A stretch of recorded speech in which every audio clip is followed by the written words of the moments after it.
Hello everybody, how's it going? Welcome in. How's everyone doing? On Hounds, welcome in, how's it going? Oshik, welcome in. What's going on? Yo, what's up Ace? Yeah, welcome in everybody.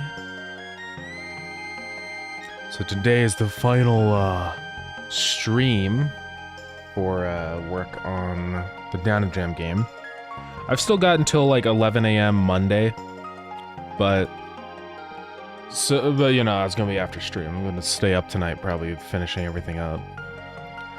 But my goal for today is like get all the gameplay working and start play testing.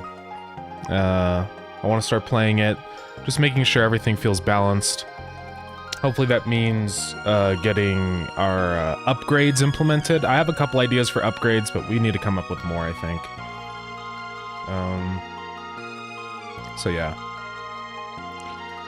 But it's definitely getting there. I can show you guys what I've got going on. I made some music last night. Because I had to. Well, I didn't have to, but it would be odd if there's no music at all. It doesn't play music during the main gameplay, you know, because you're listening for audio. I don't want to distract people with music, but it's just a track for the main menu. We'll probably also need to make a track for the shop menu, so we'll probably work on that. It could just be like a remix of the main theme, but we'll see. I went kind of jazz mode with it. Oh, this is what came out. But yeah.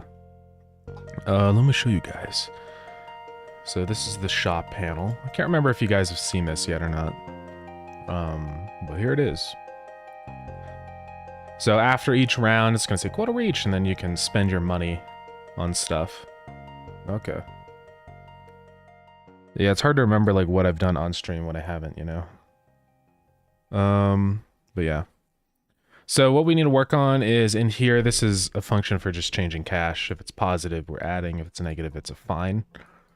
I just need to I want to add some little particle or sound or whatever that like goes over here just to inform the player of how much money they just made.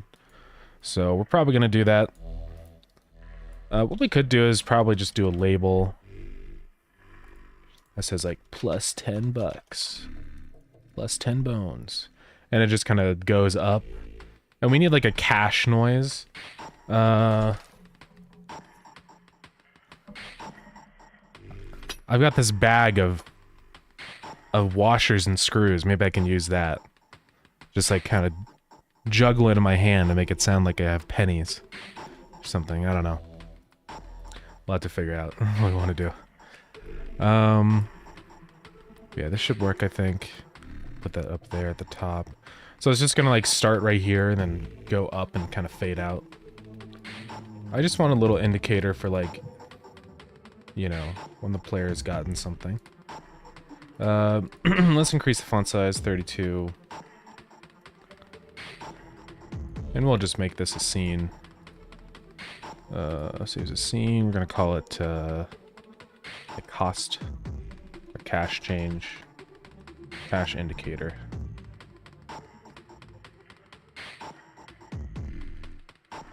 And then function ready. We have var amount, which will be an int. So we're gonna say position plus equals vector2 randf range minus 32 to 32, something like that.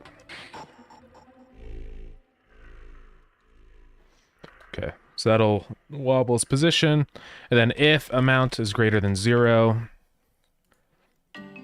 we're gonna say color is equal to color.red, else, or it's modulate.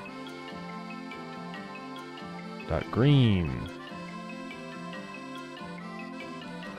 So that should be pretty much it, and then we just have to make it go up, which honestly, let's just do the tweener. So Create tween of our tween is that. Tween, a tween. Alexa, fan on. Tween property, self, node path, position, final value. See at on ready var start position is position. Start position plus vector 2 0 minus 64 or something. We'll figure out how much over the course of 2 seconds. So we got that one. Let's also say tween.set parallel true. Tween property self modulate a 0 2. Okay. So then whenever we do it in here, let's go ahead and actually spawn it. Let's also reset this label position back to 0 over here.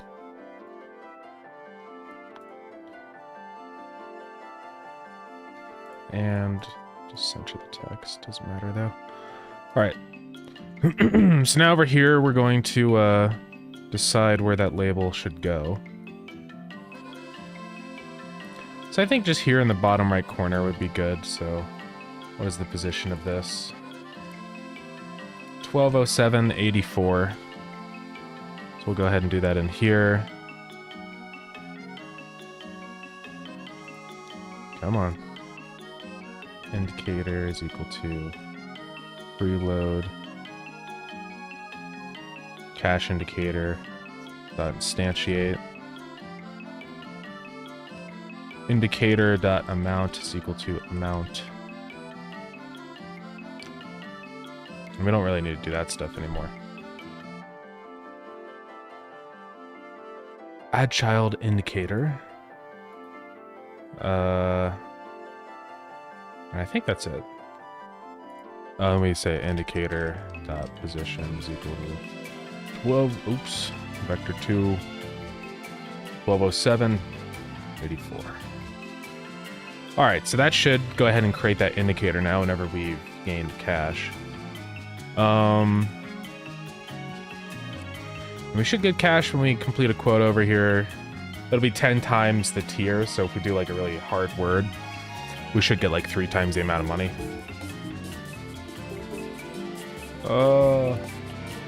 You can hear my little jingle. I did some jazz vibes.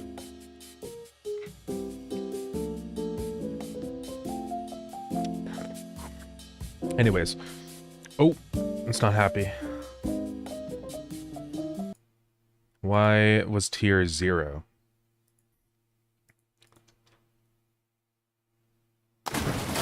Oh, well, tier was 0.0.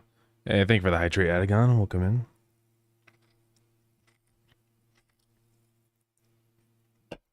Thought I'm flooring it. I guess I'm just not doing floor I. It's fine.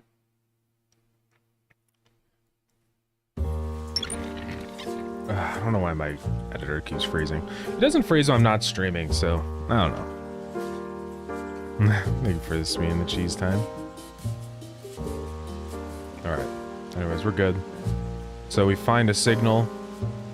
I'm probably gonna make this thing an upgrade just because it's more of a luxury than a necessity. So we find our thing.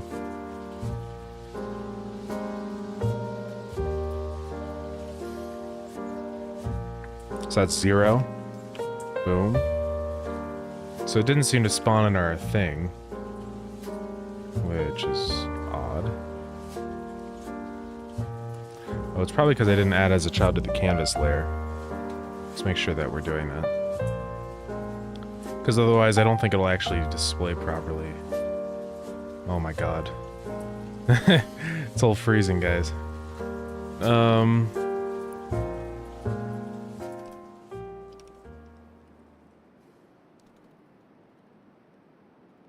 Instantiate. Just gonna do that. Add child. Let's say Canvas layer.add child.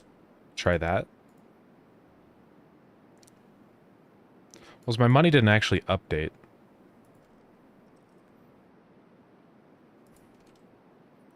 Oh, I think it's because tier can be a 0. That's probably why. We have to say +1.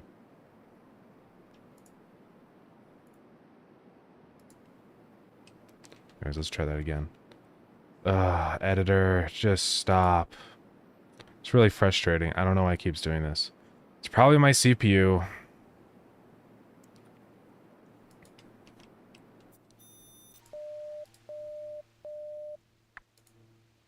I also added a little click for in between words. So that's 1. Okay. Well, it did make the thing. But it's going to the left. Let's go fix that. Also, it was red for some reason. Oh.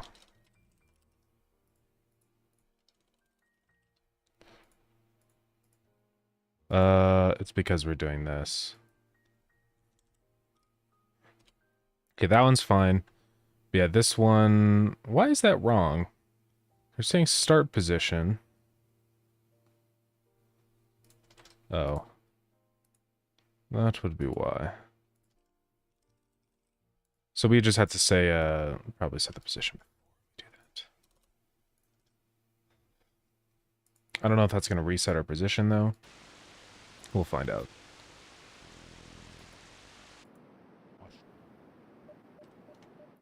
Time to upgrade, I know. It sounds like 1. Yep, got it. There we go, that's working now. Shows the little 10 goes up. I think that'll work. And then whenever we type in something that isn't in the list, that's when we can subtract money. We get a fine.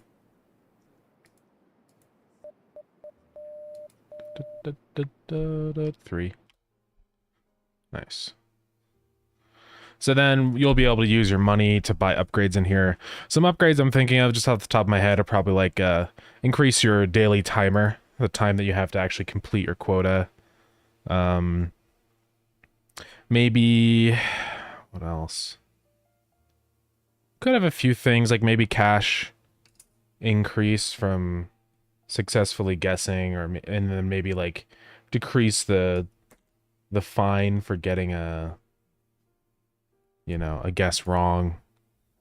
Yeah, right. More money from quota kind of thing.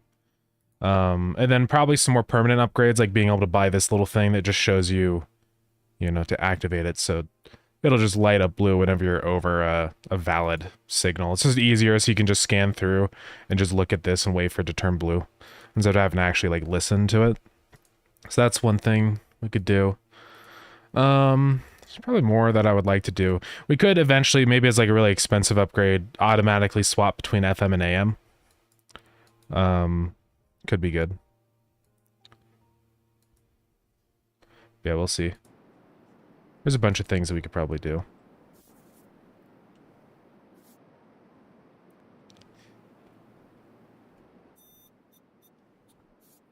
Because we have to protect our religion and our values, our morals. Okay? That's 7. Let me tell you. My rambling. We usually pay cash for, contracting, deck building, it's pretty easy. God. Yeah, automatic scroll until finding signal. That would be pretty crazy. But we could do that. I mean, it'd be fine. Yeah, we'll just have to think of some more ideas. See, now we're on harder quotas, I think.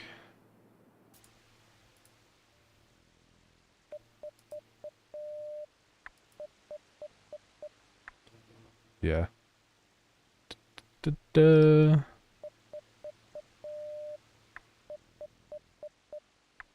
45. Yeah. That didn't seem to give me more money. It should have given me, yeah, more. I don't know.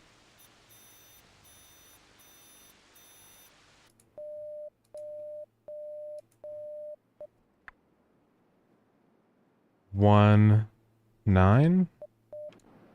Yeah. Did that give me 20? Here, let's pay attention to another one in here. And we'll see. Somewhere nice, nestled in between 50 and 60 degrees. I think we can all appreciate a little bit of cold weather after last week. Oh, this one's a little harder. Man, these summers are really the real scorcher we've got this year. Okay, it ends with E. As for the forecast, expect some highs of 90s next week. We're looking at a 40% chance of rain on Monday, Tuesday, Wednesday. Code. Okay, it did give me 20, but for some reason it's only displaying 10. I think it's just because I'm not doing it properly or something. Saying 10 times data tier plus 1. So it adds the amount. Then I say indicator. Oh, I'm just stupid. That's why. Because I didn't say text is equal to string amount. Okay. We're fine. Alrighty. So that works now. We do definitely need a sound, though, for that. Just as a nice little indicator that you've actually received money. You know? So let's record that. I hate having to turn my fan off because it's boiling. Boiling with the power of 1,000 suns, but I have no choice. I'm going to take some of these things out and just kind of toss them in my hand.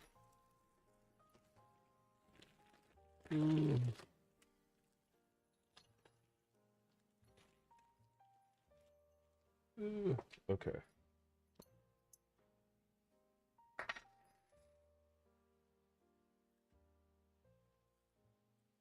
Doesn't sound like cash. Want me to show the effect you have? Yeah, I would like to know. Because it sounded really good. If it's just, yeah, like a compressor and EQ, I think I can do that in Godot. I'll see. Or does it sound better if it's instead of here?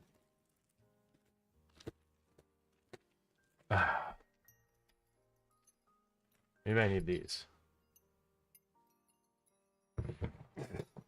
I don't know how I'm gonna make an accurate money sound.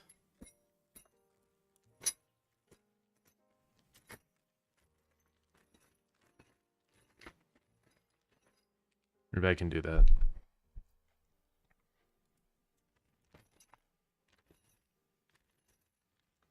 Does that sound like money? We could probably EQ it a bit and it'll be okay.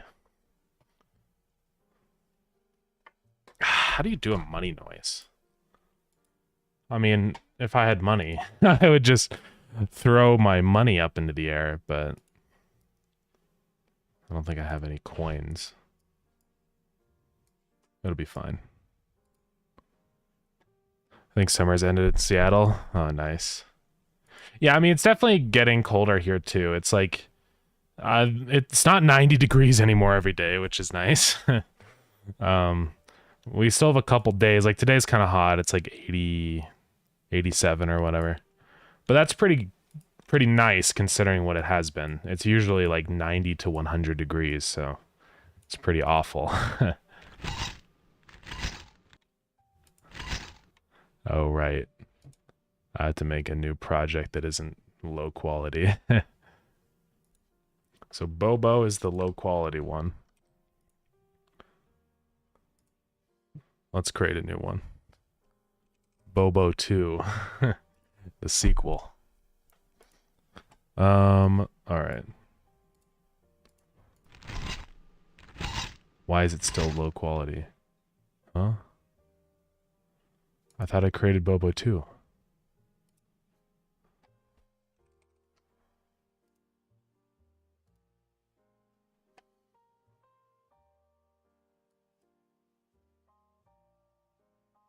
Okay, now I'm on Bobo 2.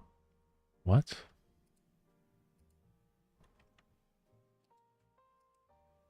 Do I just need to create a new sequence?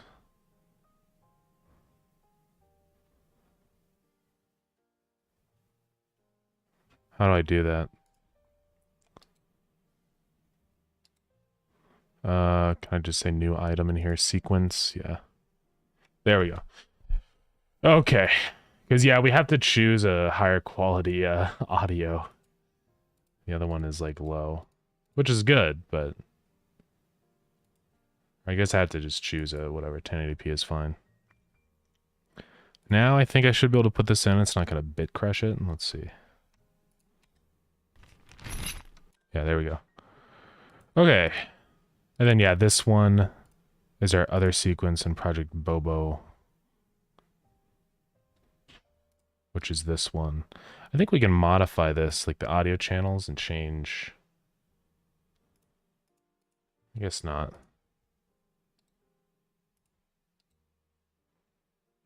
Properties? Yeah, because it shows it's 11,000 hertz, which is fine. We'll keep that for the radio stuff, but anyways. Let's keep tweaking this now. So just take one of these.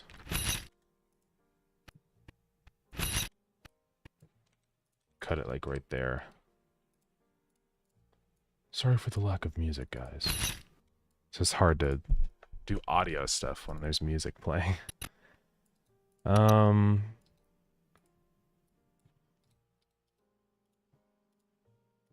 it out. All right. So I think if we pitch shift this up, it might be okay. So let's try that and see what it sounds like. Effect controls. Boom, boom. 2. That sounds terrible. Where'd it go? Okay.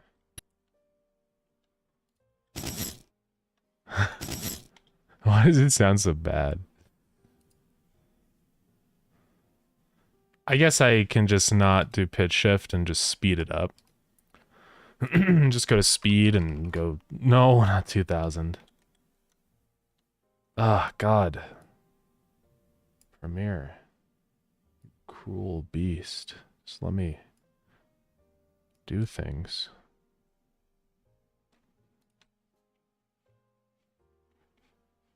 Okay.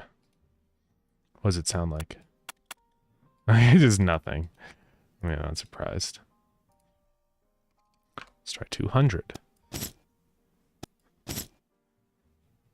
I think that's better, but let's also go ahead and do our EQ now. What's the good one again? Simple parametric EQ? No, it's not that one.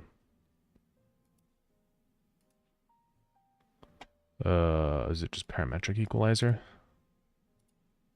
Yeah, there we go.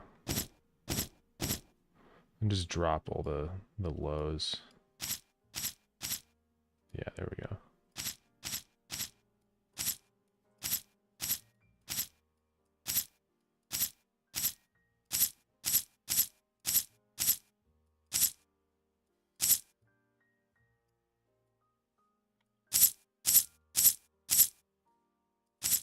Yeah, that'll work.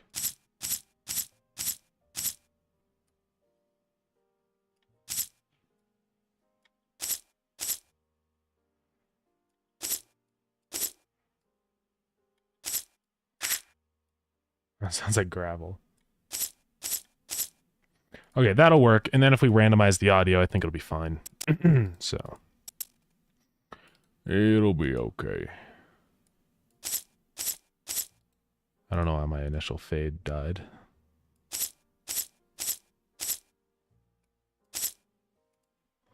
Alright, Control M.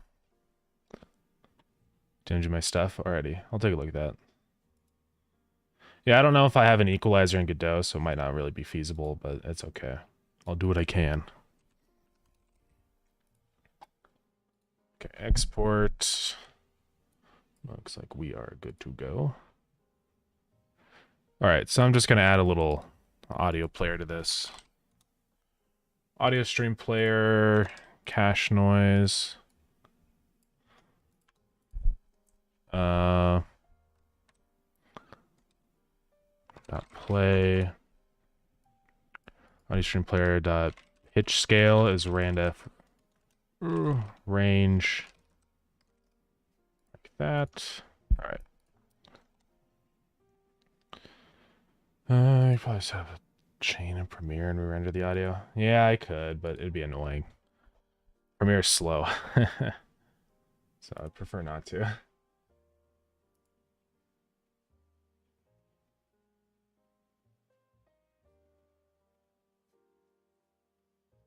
Yeah, I don't think I can change the bitrate in Godot, unfortunately.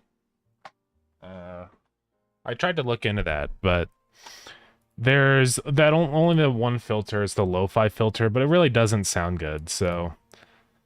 But I'll go ahead and try and do this. I can do a compressor. So to make it very compressed, how do I do that? Do I just increase the ratio a bunch?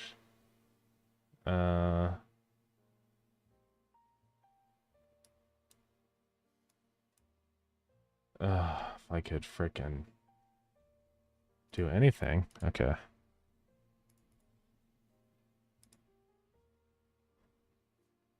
Low threshold, high ratio. Okay. Minus 60 threshold. We'll give that a try. And then, yeah, you're just saying cut off the highs. Makes sense. So we want a low pass. Let's just cut anything off above like 15,000 to start. Probably not all the way down the threshold. Okay. Let's do like a minus 20.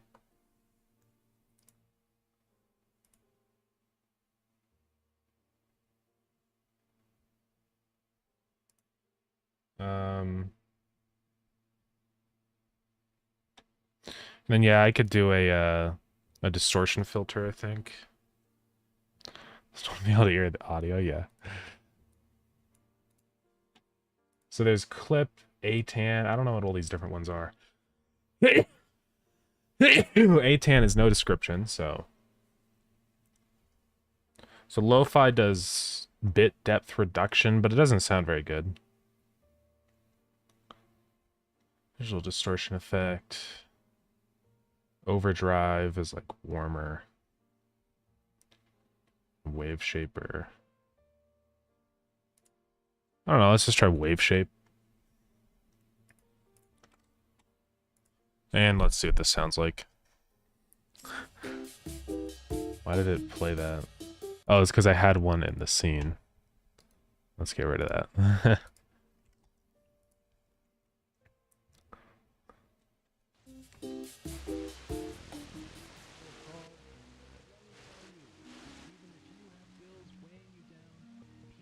It's completely inaudible.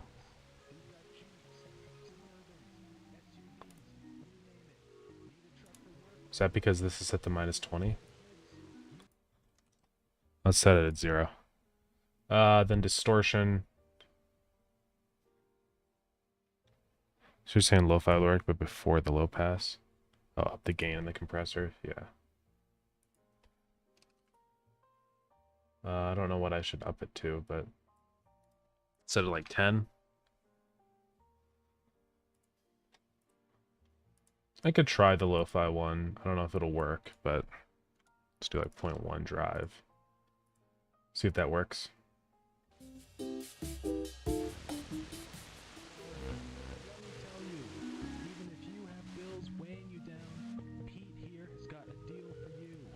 Still really quiet.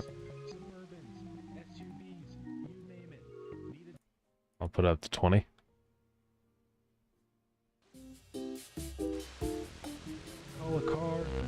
Oh. That's better. Pete here has got a deal for you. Died. I know. It's a really sad day.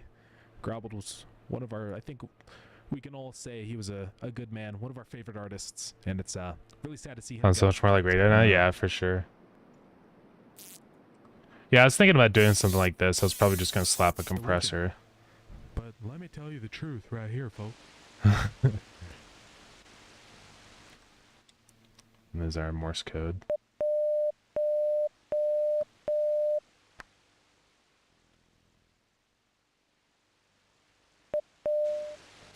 Yeah, this will work now. Personally, I think the meaning is money. I love money, you know. People say money isn't happiness. Well, I beg to differ. I think money is, We got another Morse code. It's magical. It's funny to hear my own ramblings. It's all fake. I made like some characters in my head. No. Is it the attack and release that's making it sound funny? Probably. Do I just want to set that stuff to 0? Because, I mean... Like, it does that, like, fading in and out. I guess it's fine. It kind of gives it a radio vibe anyways.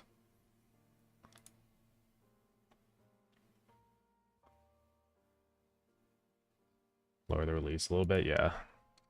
It's down to 100 maybe. Alrighty.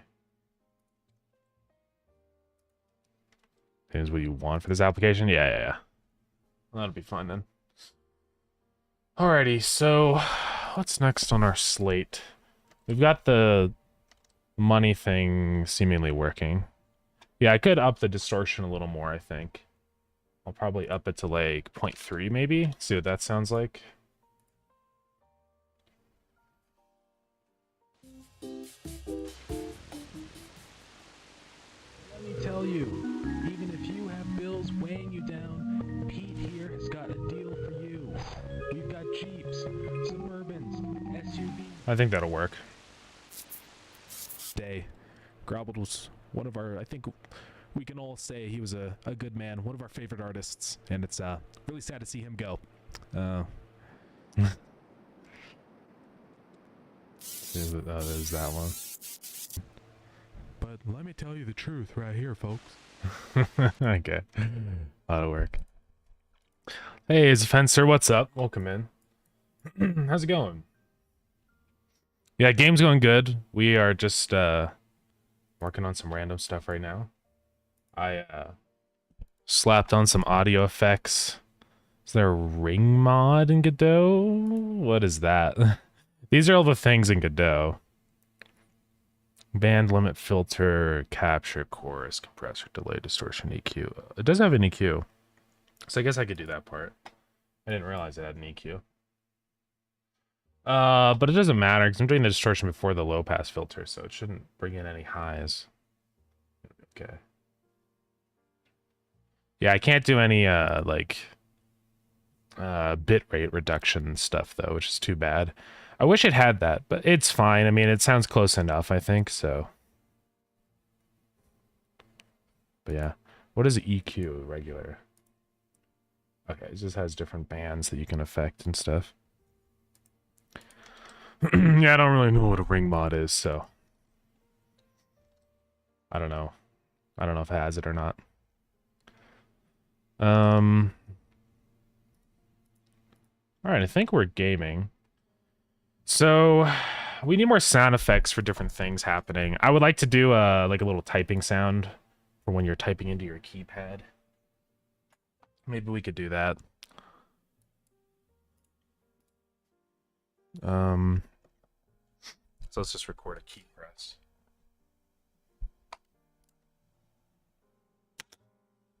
Okay, it ended the recording now. Hold on, let's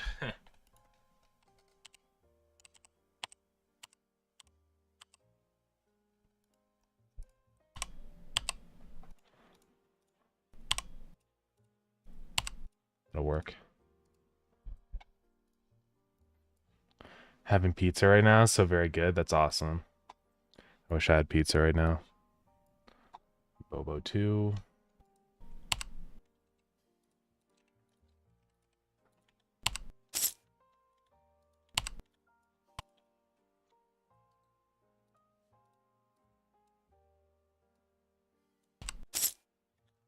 I hear music in the background. Is that coming from our overlay?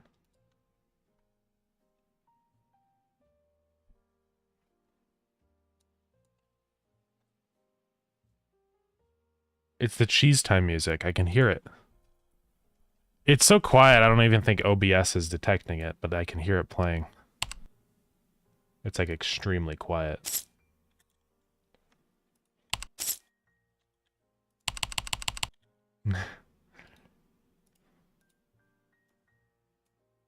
Oops.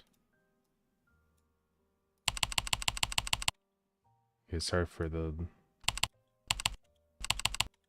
loudness, guys. That doesn't sound very good. Let's do...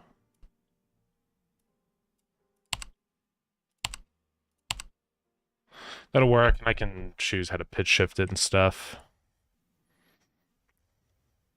The ring mod makes people sound like Doctor Who, Cyberman. Oh, okay. Who typed on the keyboard? I don't know. I'll just call it keypad. Alright, we got that one. What's another sound we need? I know we need like a bad sound from when you've gotten fined. Like we need like a... So we could do that in here. This is the main theme. Let's create a new project. We could probably just use like the default just bass vital nothing. Kind of works for making like a, because it's just a pure whatever saw. Oh, sorry. So you can just go like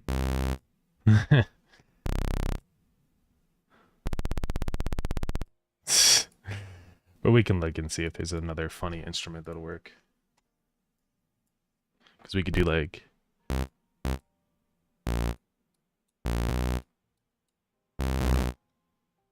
like that. Oops. Let's see what kind of funny instruments there are. Let's look at some bass. Ow. No. No. No. I mean, no, but...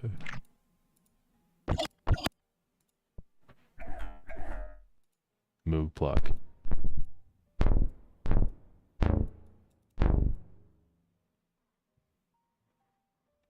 FM mode. Whoa. I mean, it does sound like a funny bad noise. But we would just need one.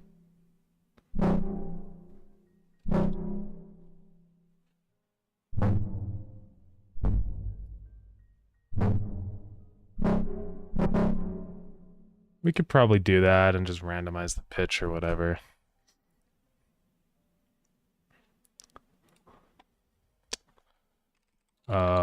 Mistake.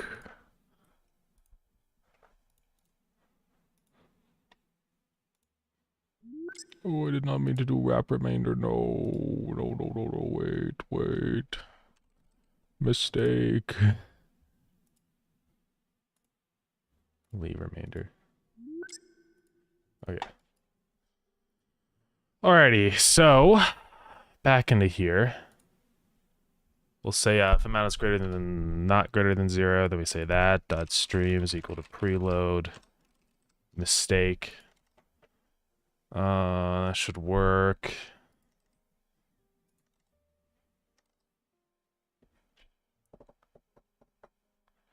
Actually, I should only do that if it's like I still wanted to do the cache noise for other things. Yeah, error. So I'll do it in here where... Okay, so if you submit and there's no... It's not in the list, then we say otherwise. Right? Mistake.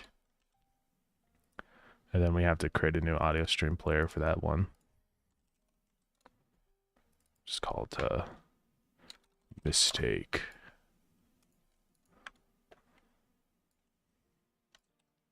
Alright, now you don't have to set the stream because we can just do Bob bingo. Take.play, randf range. Okay. Ugh. Nose is itchy, guys. Okay. Let's just make a mistake. G or F. Oh, it's not happy. Oops, I had to say pitch scale. Is that? It's insane how turning off my fan for like 2 minutes makes me overheat. All right. Also, we should probably do a sound from when a thing has been successful. Ah. It's a terrible sound. Let's do some kind of lead or something. I want something kind of not a pad, but like a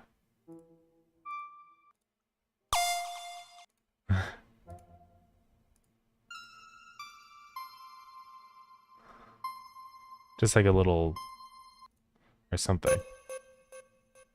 Super pluck. Smoker's Lounge. Satellites. Solomon.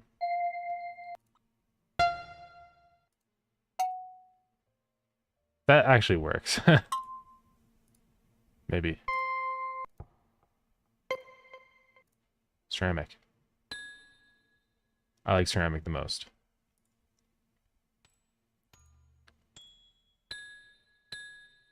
That's all we need. We could do a... Oops. We do a quick little... Yeah, that'll be fine. Alright, and then just call that... Success. We will need like a sound for like your ultimate demise. You know, and we'll figure all that out. This will be fine for now. Okay, so I'm gonna duplicate mistake. Yeah, dude. I need a new CPU.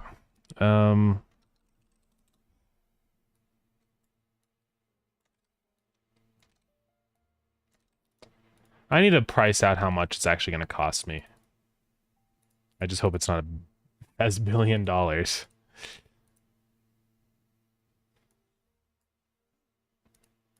going to see if I can find some kind of like wombo combo deal with the motherboard CPU. All right, so I think we should be good here now. I'll play that little success noise. 459. It's probably going to be more than that because I have to upgrade all my RAM, which is 64 gigs of DDR5. I have to new motherboard.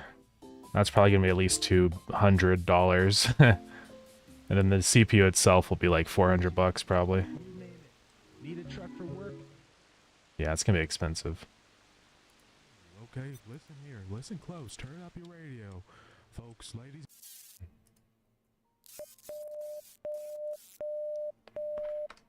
That's one. That works pretty well. It's a little quiet.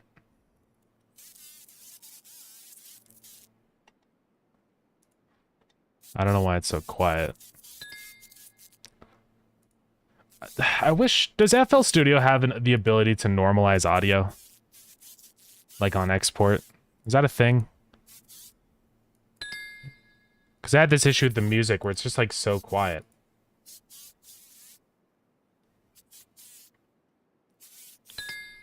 I mean, I can go in here and add some kind of whatever plugin to do it. I should be able to just do a compressor, I think. And up the gain. Add a fruity limiter? Okay. How do I delete? Okay, replace with fruity limiter. And then just boost the gain. Okay. That's better. I don't want it that loud.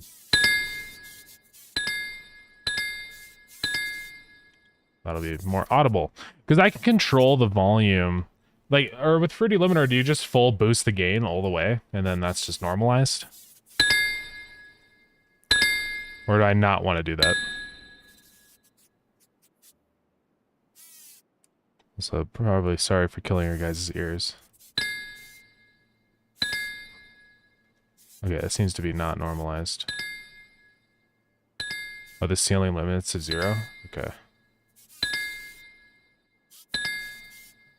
Or by default it limits it to 0? Oh, okay, I see.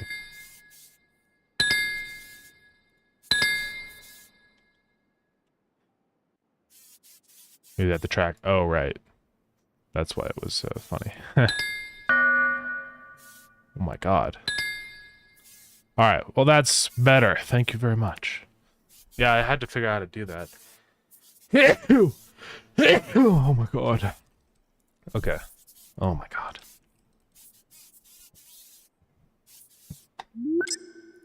Whoop. Alright, so that should be more audible now. Let's try that again.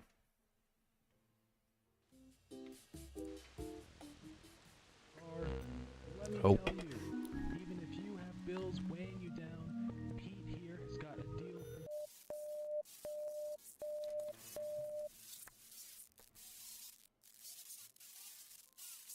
for... Oh, worst time to freeze.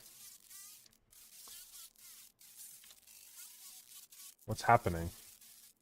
Okay, it's all frozen. There we go. Alright, very good. So back on the cache indicator, I'm also going to say this plus that.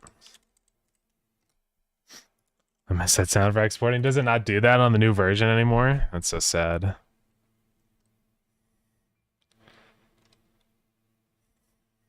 And then let's just go make sure that when we fail, it does that normally.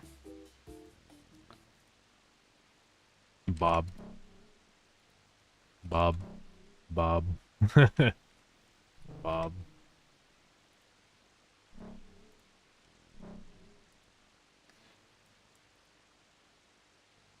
Notice it seems to lose, like when I enter, I lose focus on it, so I can't just enter again. I need to fix that. Should be pretty easy. I think I can just say on text submitted here.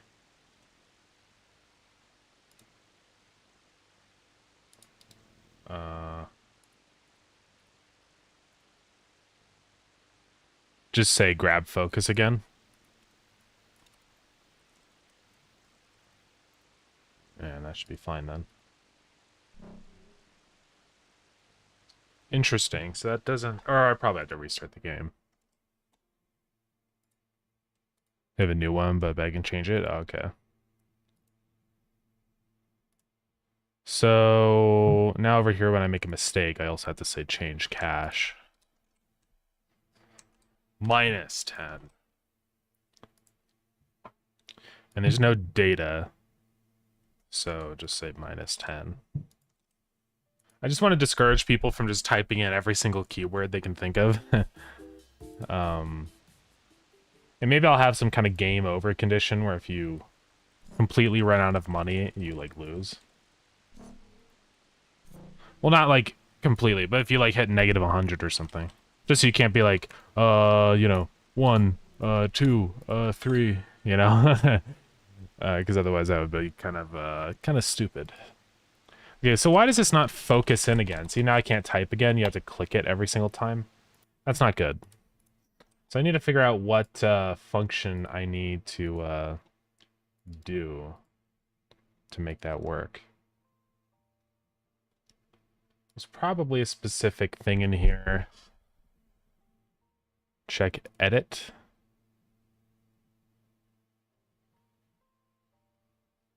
Oh, keep editing on text submit. Oh. Well, that's what I want. I didn't know that was a thing. Yeah, thank you, thank you.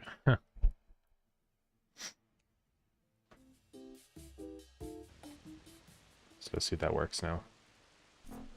There we go.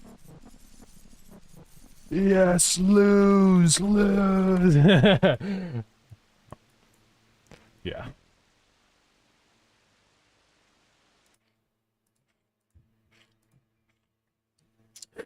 All right. I'm also going to make it so that when you are typing stuff, it makes a little sound. So on text changed. Main. Gonna add our key click. Where is it? Keypad.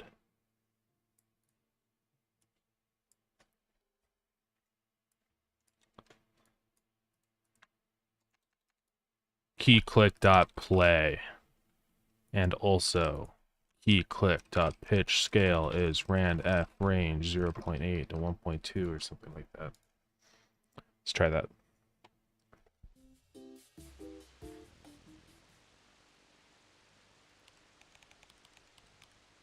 It's a very minor thing, but I don't know. It just makes it more epic when you're typing these in. You get a little more feedback, I feel like, which is nice. Our click noise is kind of quiet. Let me normalize this. How do I normalize? It's an audio gain. Normalize all peaks. Max peak to 0. There we go.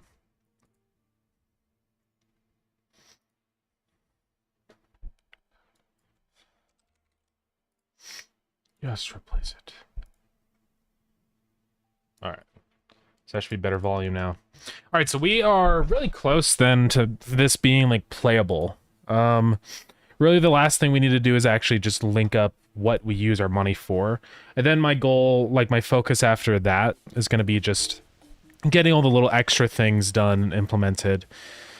I love when everything freezes and dies. It's so cool. I don't know why this keeps happening. Well, I keep saying it. It's probably my CPU. Is that just 5?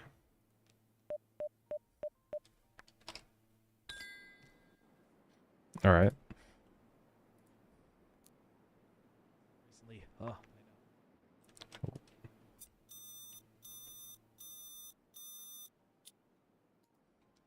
Is that 0?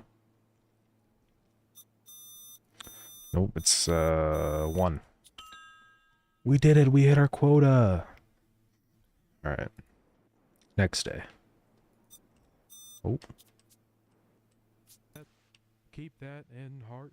Protect the word of God. Well, 1. Those people go to heaven, and the sinners. Okay, right here. Tons of money, and it's really easy to record these. Make a lot of money. That's 3. There we go. We're gaming. And at day 3, I think it gets harder. I'll probably balance the progression of this a little bit. I might make it... I don't want it to ramp up too hard in difficulty, because I gotta remember that I have learned Morse code before, so it's probably easier for me to do than other people. It's 0.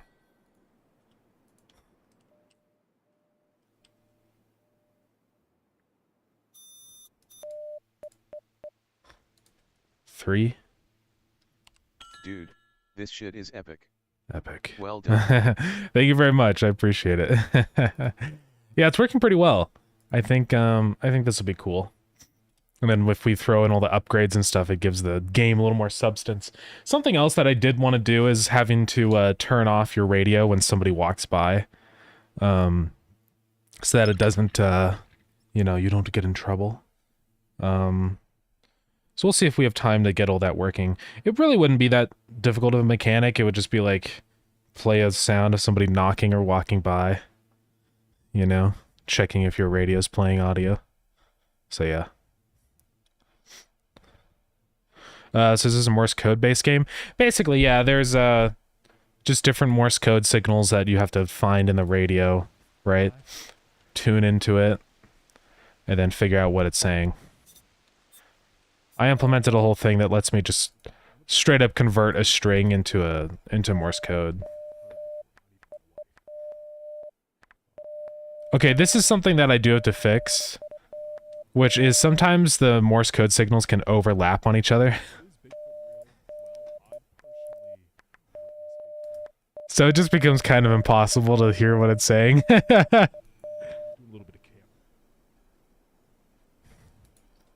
So what I need to do is in our initial generation, I just need to check where the other ones are and kind of make sure it's not too close.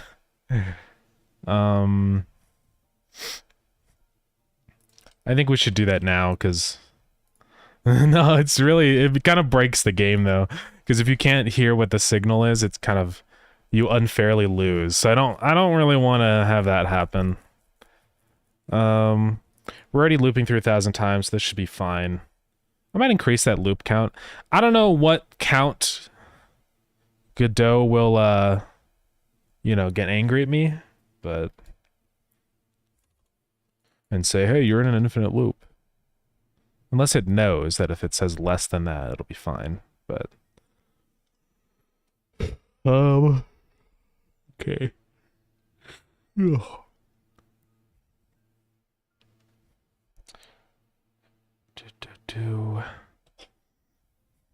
It's pretty cool. Thank you very much. Yeah, I think it'll be fun.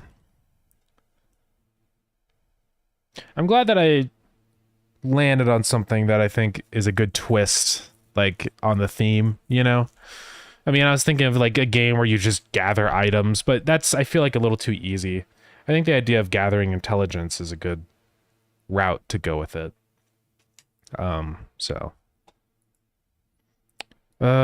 that'll do that. How do you translate strings to Morse code? So I just have a big list of all the dots and dashes for each letter and also each number. So like A is dot dash, B is dash dot dot dot, you know, E is dot, T is dash, whatever, M is dash dash.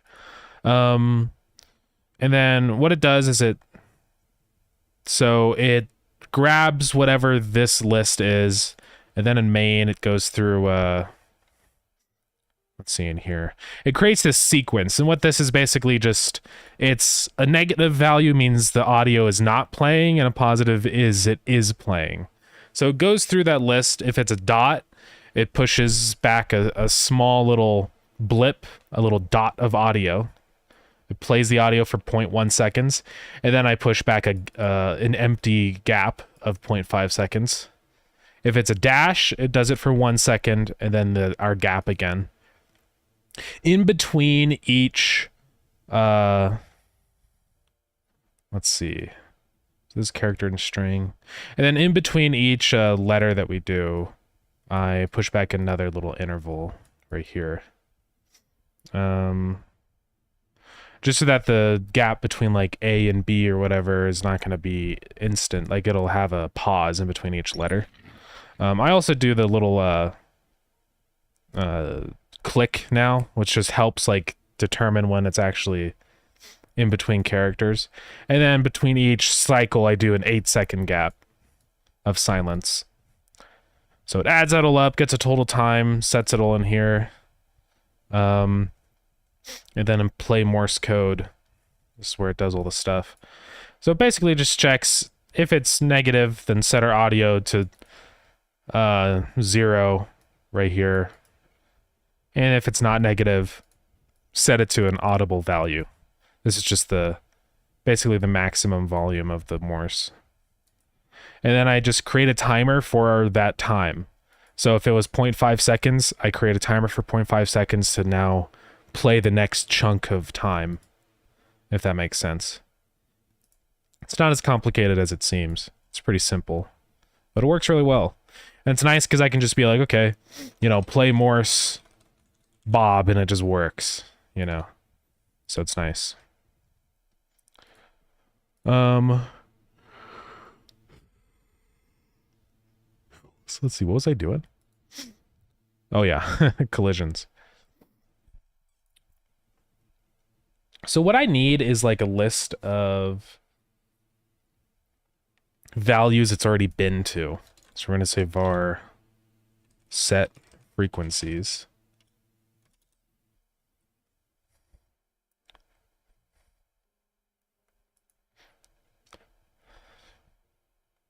It's a cool idea. Thank you very much. Yeah.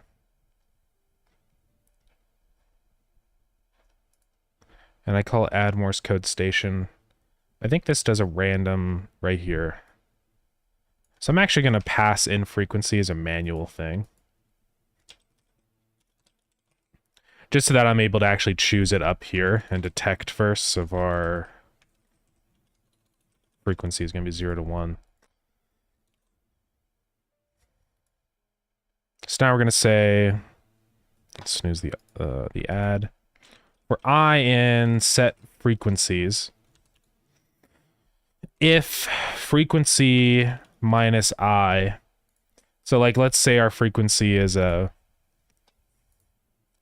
whatever, 0.2.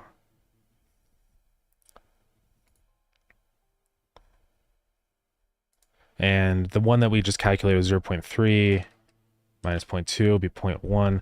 So we can set kind of a threshold that they have to be apart from each other. And then let's also set if it was 0.2 minus 0.3 should just be negative 0.1.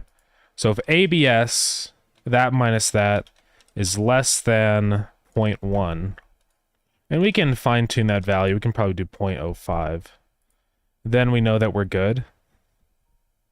So we can just say, actually, if it's greater than that, then we say continue, so that it doesn't do this part. And then at the end here, we add in our frequency. And if that's all successful, then we also say set frequencies dot push back our frequency.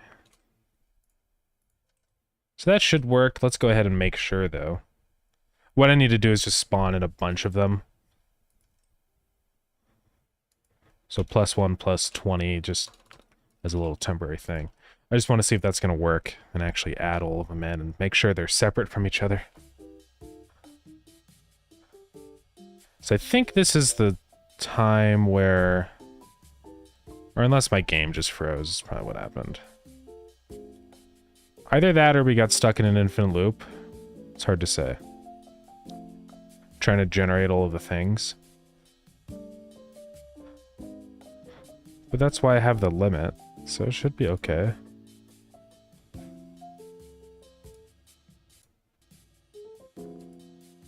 Alright, well it's dying. Let's try again just to see if that was a fluke or not.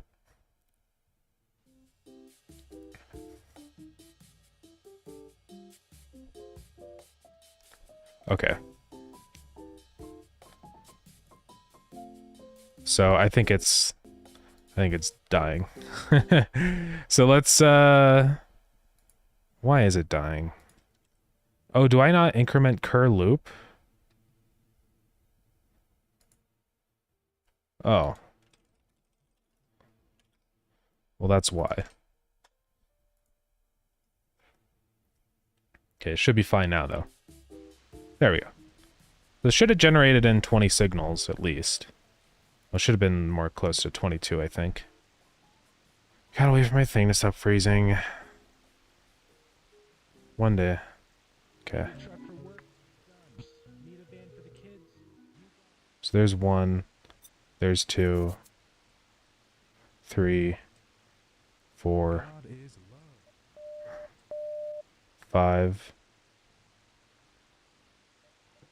6. 7. 8. So I was only able to add like 8. I think the value I have in here is too big. I think we can do at least 0.01.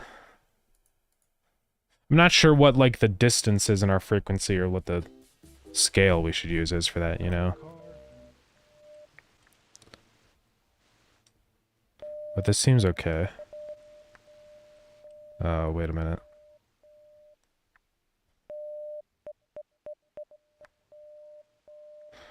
You can kind of hear the other ones in the background a little bit still. What we can do in order to add more space in our list of frequencies... Ah, the game froze and now I can't... Okay. Yeah, we can probably keep that around 0.1. But then down in here on our radio processing, we can just decrease like the sensitivity here. We can go up to like 120. So what that'll do is just make the space in which we need to tune in smaller. So I'll show you guys what that means.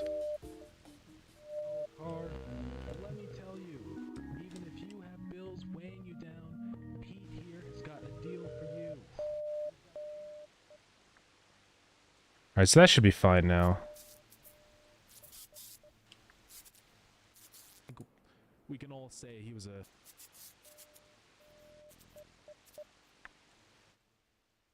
Right there. So I think that'll work.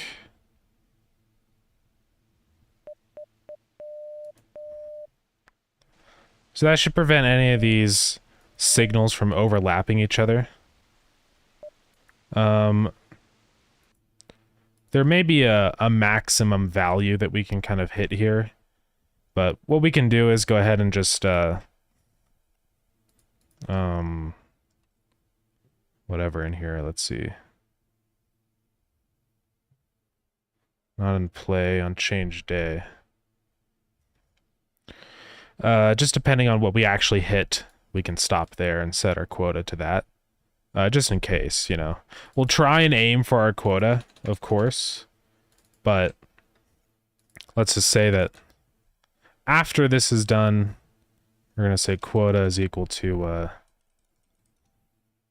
active Morse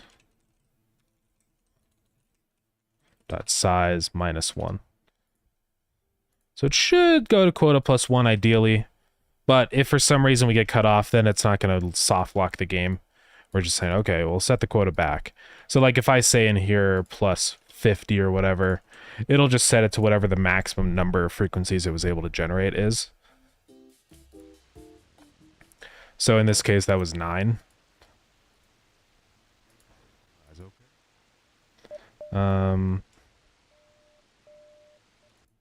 Which I think I can probably change its value more now. So the more I lower that value, the larger our number of signals should be. Still did 9. Not sure why.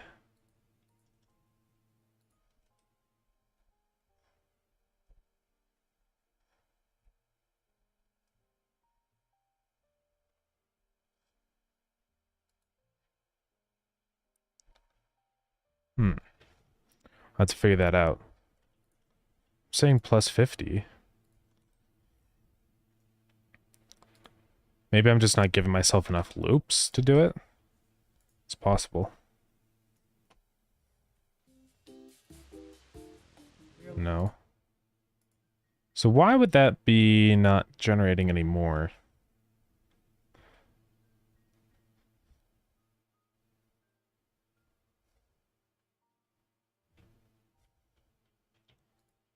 I don't know.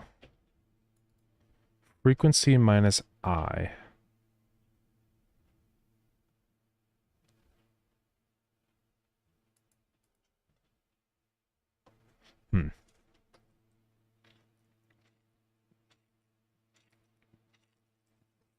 Maybe what we need to do is just, it could be a floating point thing that's causing the issue. So I think I'll say var adjusted frequency is frequency times 1000. I don't want to see what that actually is. Let's see what that looks like. So that should just give us a number. So what would be like the maximum number of signals we want in here? Probably something like 200, or not 200, 20 times 200. And so we can say round I. So that'll just give us a number. And then we just say, as long as our number is not that number, right? It's probably going to be easier than doing some whack stuff here. Then we say adjusted frequency. So now all we say is just as long as our adjusted frequency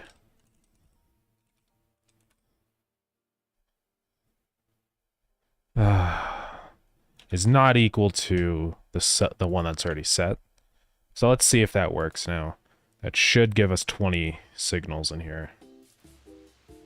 It's still 9. Why is it 9? Is it even this that's causing that? Like, if I just comment that out, will it work?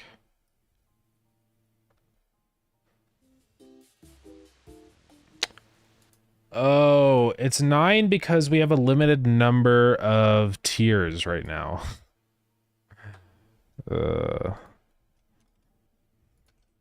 Because we don't have any more words than 9 in tier 0.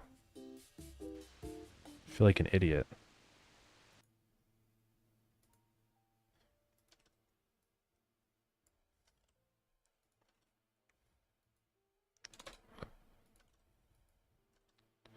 So we should be okay. Just for now, I'm gonna say randi range 0 to 3 to 4, whatever. Now I think it'll let us put more in here. It's still 9. Why is it still 9?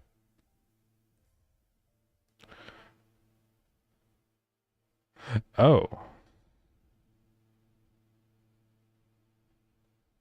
Well, that's another bug.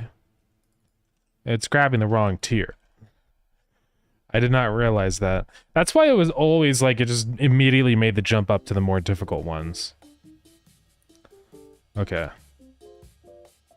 Well, this is good that we're going through this stuff, because I don't want, weird issues. Yeah, so now there's 52. Even if you have bills weighing you down, Pete here has got a deal for you. And what I'm looking for right now is just any overlapping signals.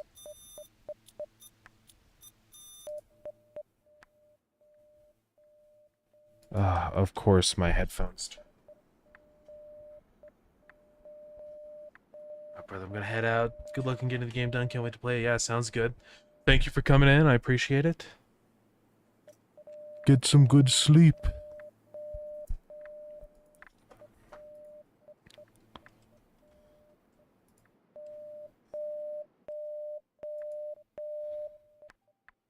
So they are overlapping a little bit, but this is now what we can do. We can say...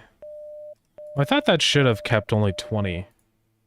Let's make sure that I'm assuming here correctly.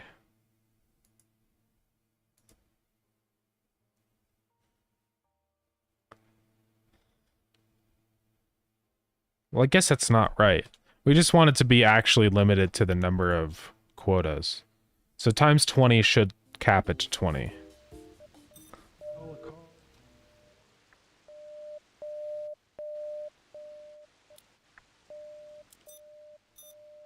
Okay, that doesn't appear to be working. Oh, it's because I'm stupid. We have to say if it's equal to. That's why it wasn't working. Alright. So let's try that now.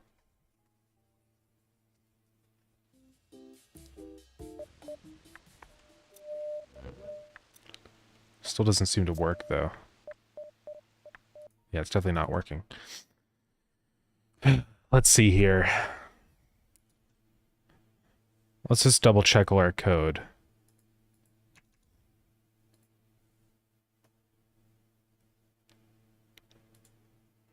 Okay, so set frequencies.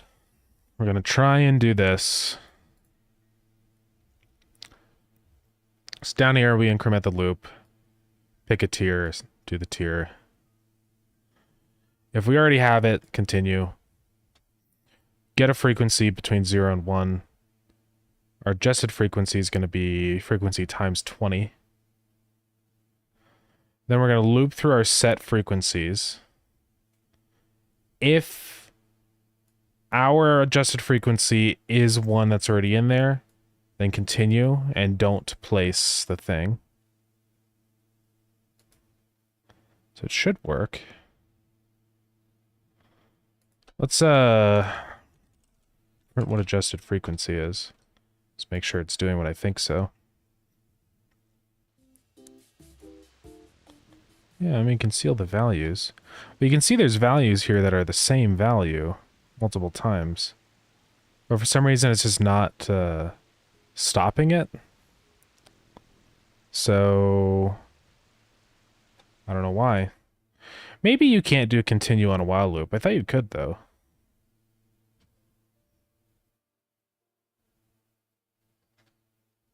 I don't know.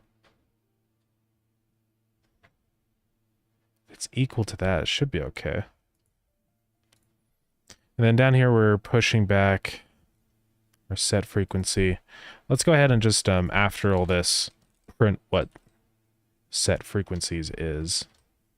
Make sure it's actually adding it or something. It definitely is, but somehow there's duplicates, so obviously there's a problem here. How, though? Maybe you just can't do continue on a while loop. That doesn't seem to make any sense, though.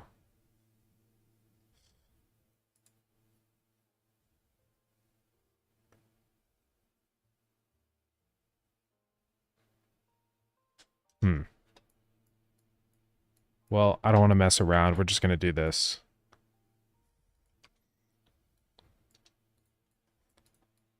So if it doesn't have it,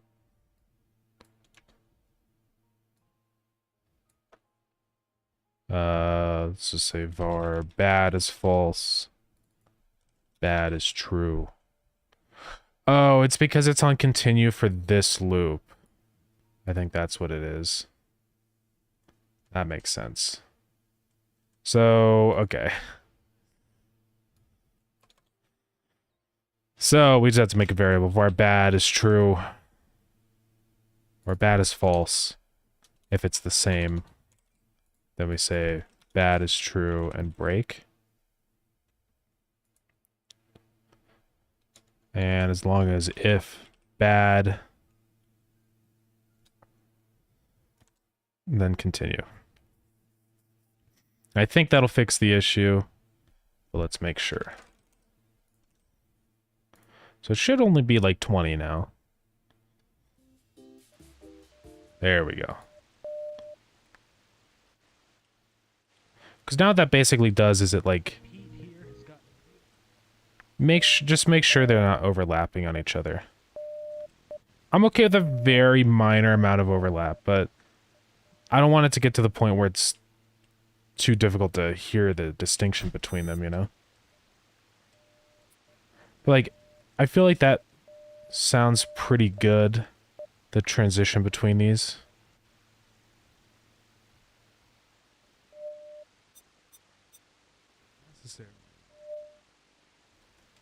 So it'll probably be fine.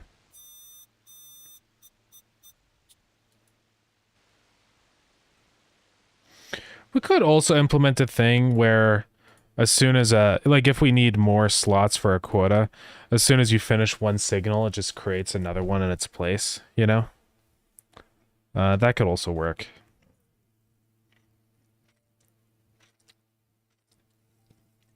Or maybe at any given moment, we have like a maximum of 5 signals on the thing. So you still have to like go through the process of going and finding it, you know?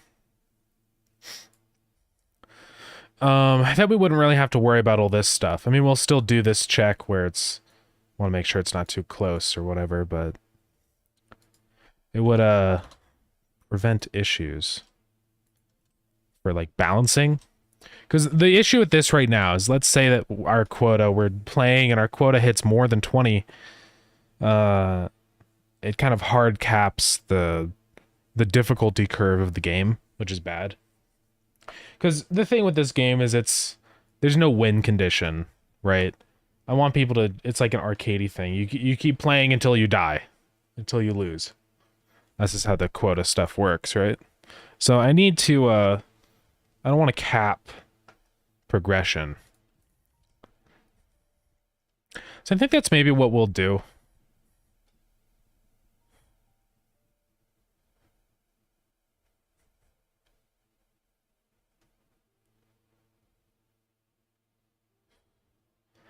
I have to figure out how I'm going to do that, though.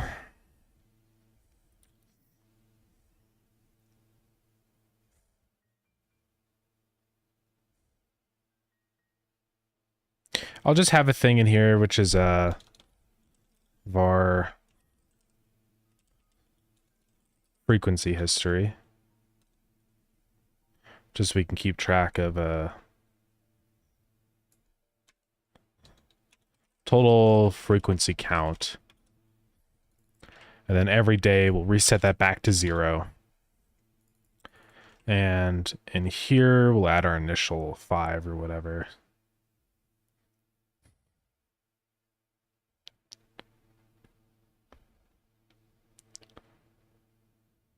So let's turn this into its own function, I think. Which is a try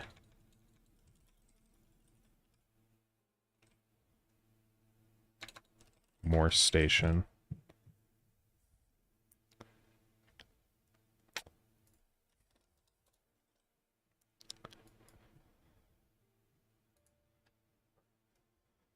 And now let's not worry about what our quota is. That just becomes whatever it is. And we're going to keep going until we can do that.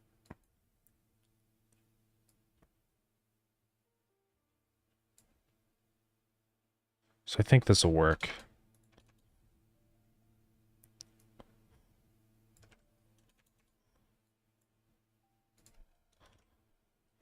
So now we have this, set frequencies. Yeah.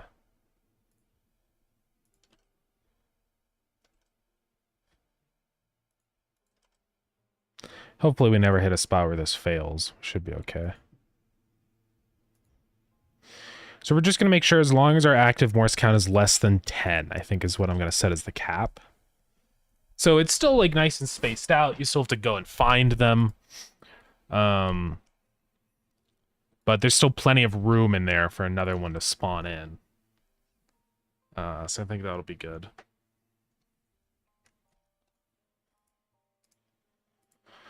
Oh, I'm so tired of the editor freezing. It's really slowing me down.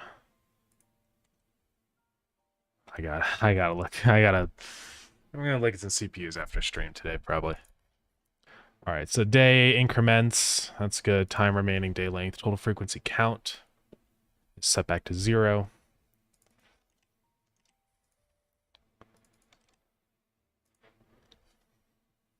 So basically, we're just going to be checking if our frequency count is less than what our quota is, then go ahead and add more whenever we finish a signal.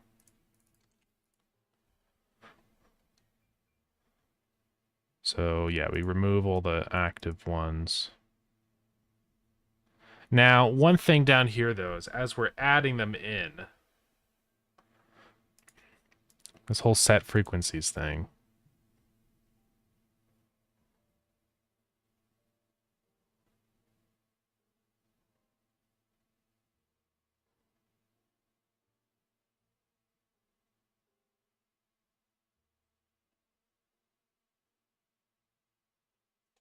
I think how I'm going to do this.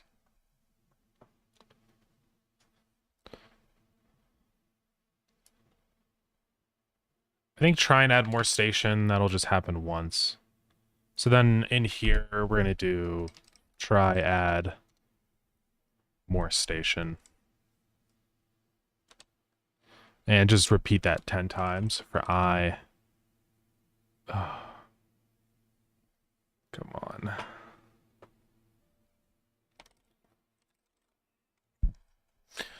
So fry in range 10. And we'll pick like the min, so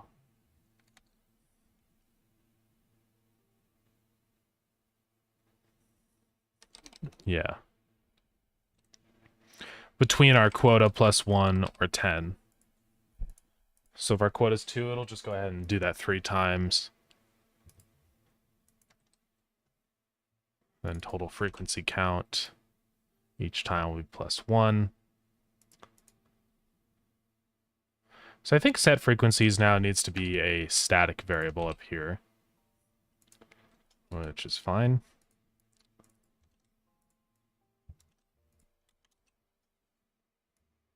Set that back to empty.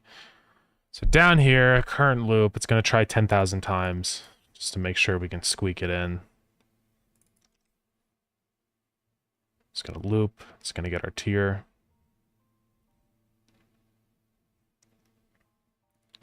Morse is going to be that.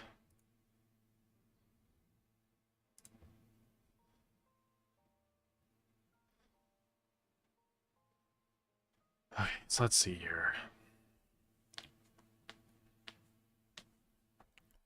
That should be fine. So this is just going to do the same thing we did before, where it generates its adjusted frequency, checks if it's in it. If it is, don't add it, and try and generate a new one.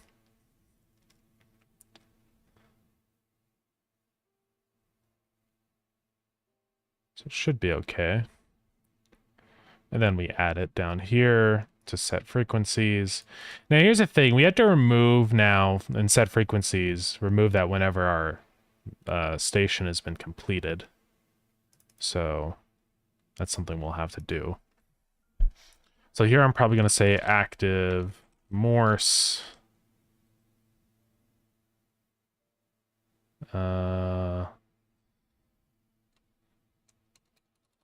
Let's see, we say add Morse station. We can recalculate our adjusted frequency.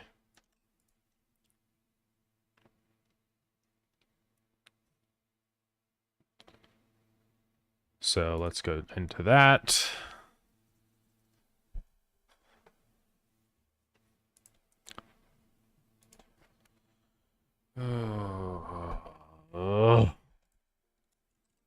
Data.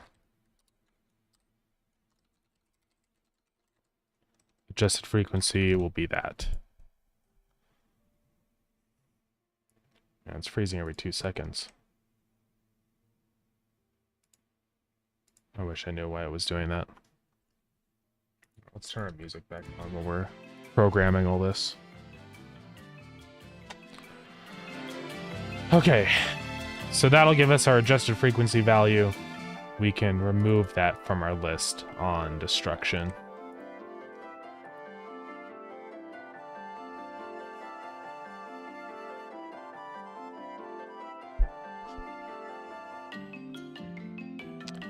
So we added station. Now what I'm going to do is say data.audioplayer.reexited.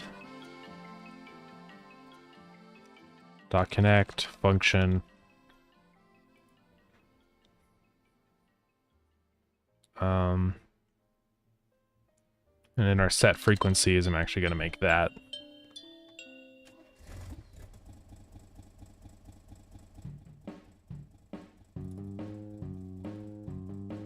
So set frequencies, adjusted frequency is equal to true or whatever.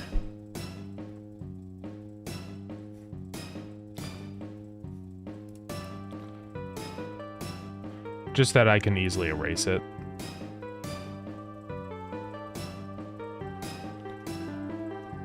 So then right here, what we're gonna say is,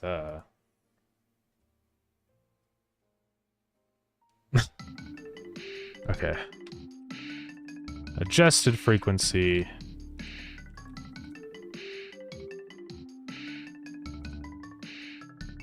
Or it's set frequencies. Dot erase that one.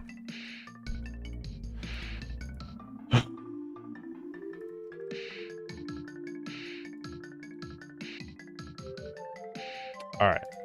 I hope this works.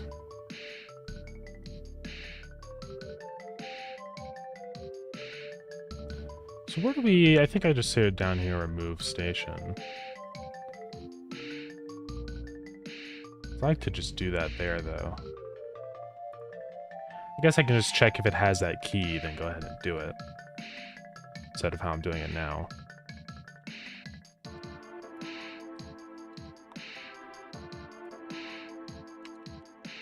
So we'll just say if data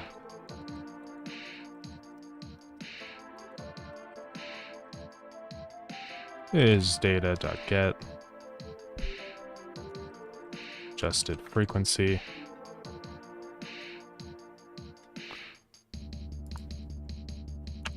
Now, if adjusted frequency is valid, then go ahead and erase it.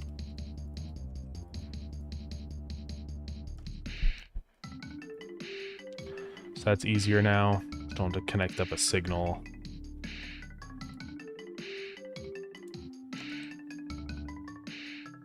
Okay, are we good then?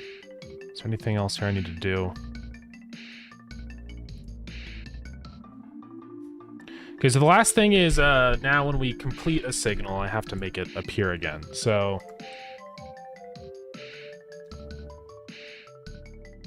let's see, because this is the initial, we're gonna add quota +1 up to 10, right? But then if we've hit 10, we need to add more as soon as we finish another signal. That's the thing.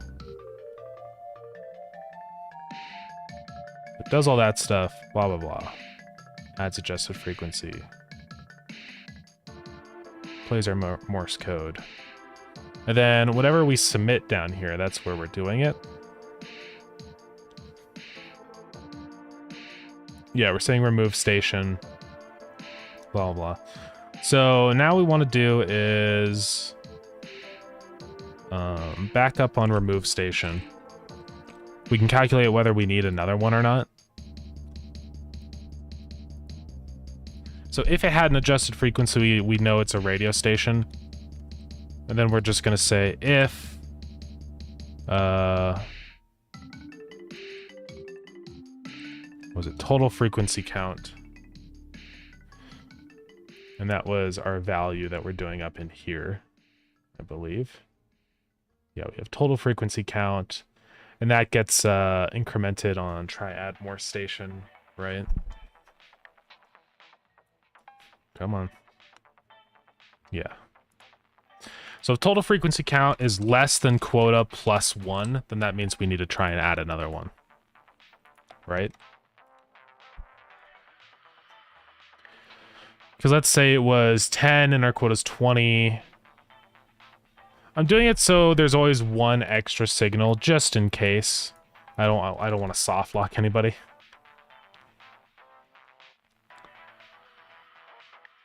I guess what we need to do is like, or no, that'll be on every removal, so yeah, we should be okay.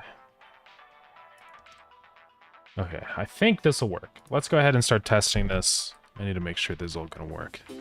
Okay, it's already dead. Valid assignment of index, whatever. That's because I set it back to an array.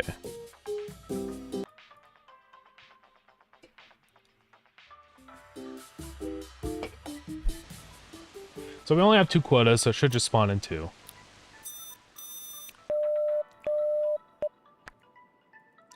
That was a 9.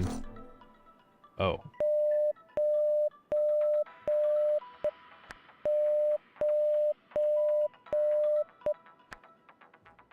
Oh, it's 99. I'm a fool. And there should be 3 spawned in here right now. F1 racing accident recently. Oh, There's definitely not, though. For some reason.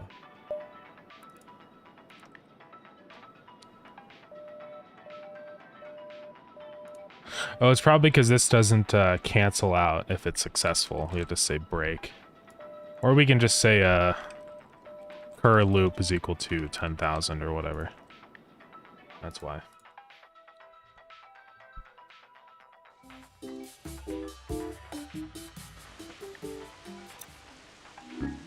Let's just make sure the proper numbers of signals spawn in here. It should be 3. So we got that one and then that one. And we're good. Okay. And since we've already hit our quota count, it shouldn't generate a new one after I complete one of these.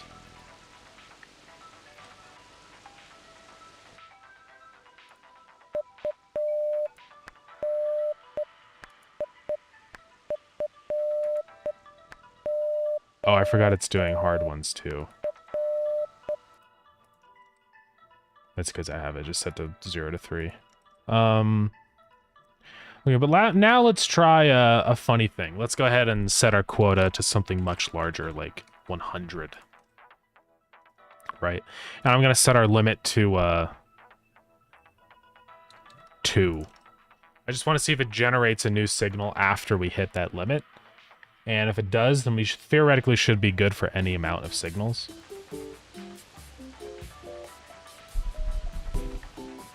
Let me go. Come on.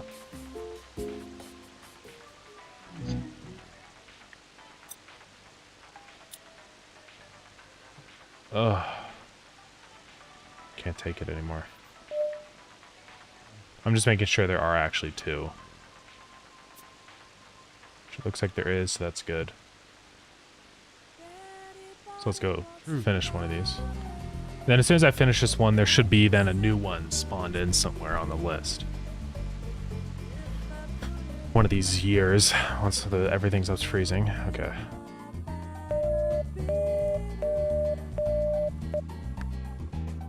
Nine. Alright, so now let's make sure a new one is spawned. Oh.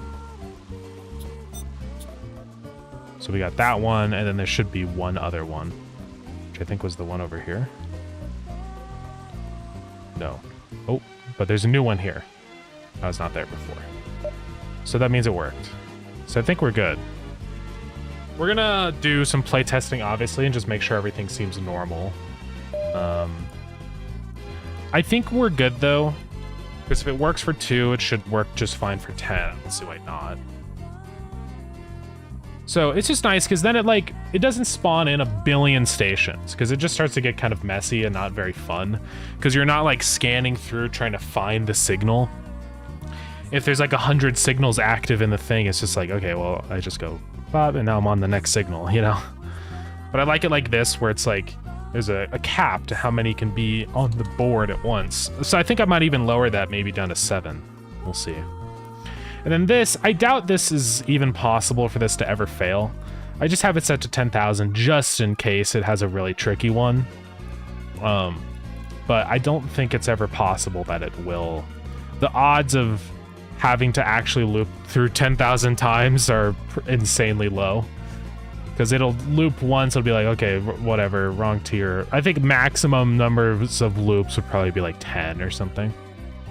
So I'm not really worried about it.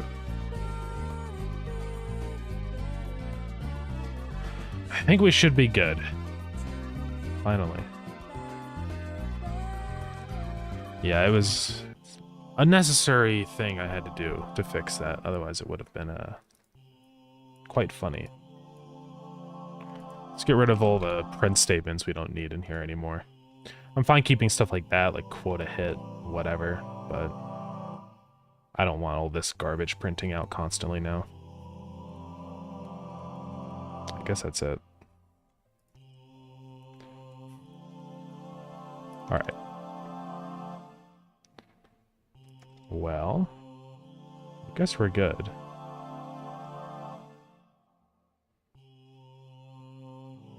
And something I kind of wanted to check when we go back up to change day. Let's do this. I want to set our quota to something higher than our limit, but not so high that it takes me a million years to test. So let's set our maximum limit to 2 and say quota is 5. And I just want to make sure it spawns in the proper number of signals here. It doesn't really matter if it's too many, but I just want to see. So let's see, what should theoretically happen here is it goes boom, boom, spawns in 2. And then there's always going to be 2 active on the board. Until we get to our last one, I think. Well, because I say quota plus 1, I don't think it'll... So we have to do 1 more to confirm if it's working. So we'll do a maximum of... Let's just do a maximum of 4. So we'll start with 4 on the board. On the thing, whatever. Then we get 1, it'll do another one. Get 1. I think I might do 1 more. Basically, it should just whittle down eventually to 2 signals left. So I just want to make sure that that's going to work. Just to make sure it's not spawning in more signals than it actually needs to.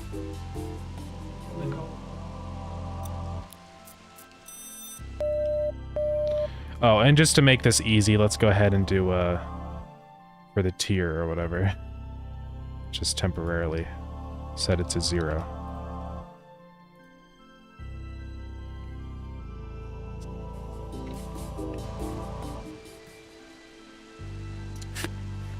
Okay, so here's one.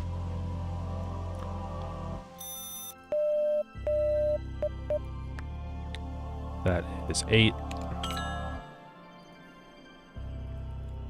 So let's just confirm how many there are on the board right now. There should be still like 5. 1, See him go. 2, Real true. 3.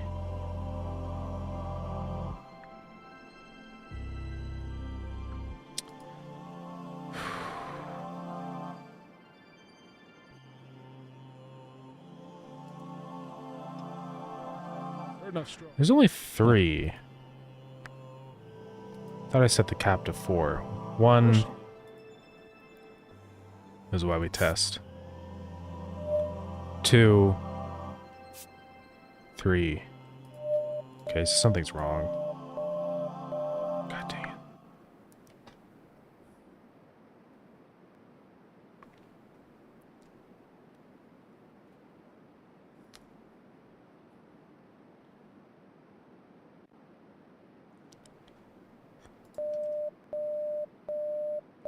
So doing this initially, it should get 4 total frequency count. Right.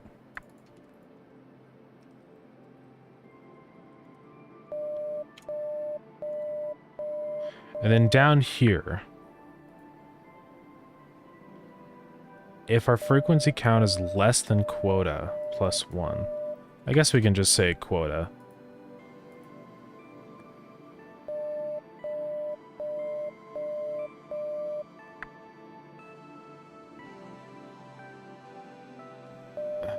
Why would plus 1 not work? Let's think here.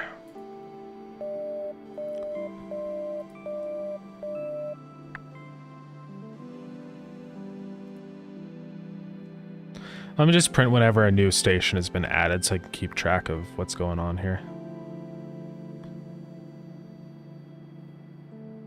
Oh, it could be that it added the same one, and then I said stations erase. So let's just do that just to be safe.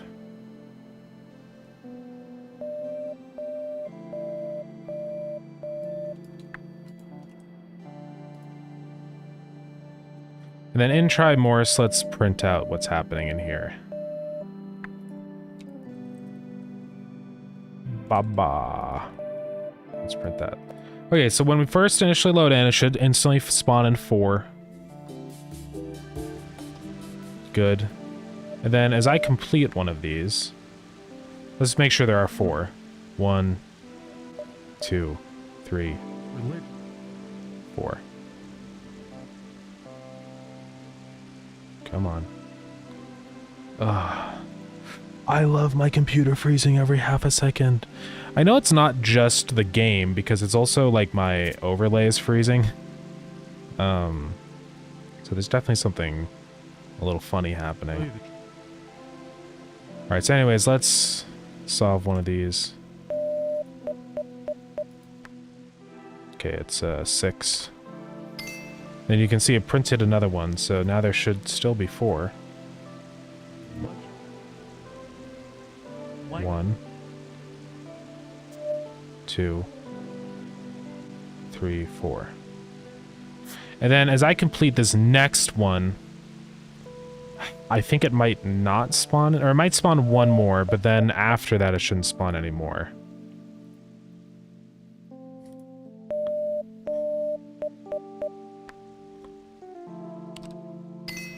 Yeah, so it spawns that one, which is fine, because we say quota plus 1.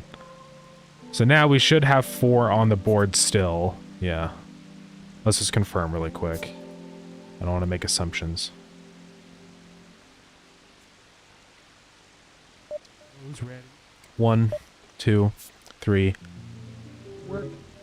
4. So let's solve this one.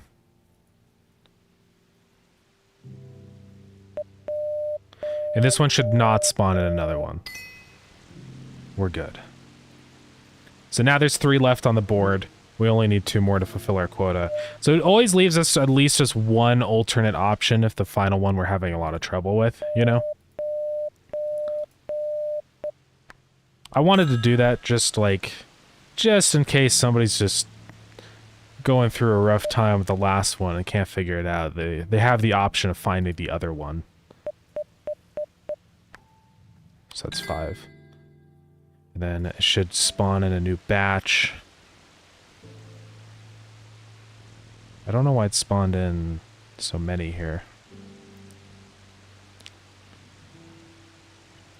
Spawned in 7, which doesn't make any sense.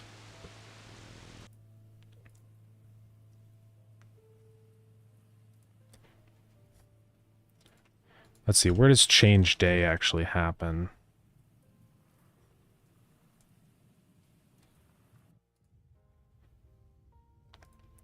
So right here, it's just going to say quota hit. Doesn't do anything odd until we actually click the button.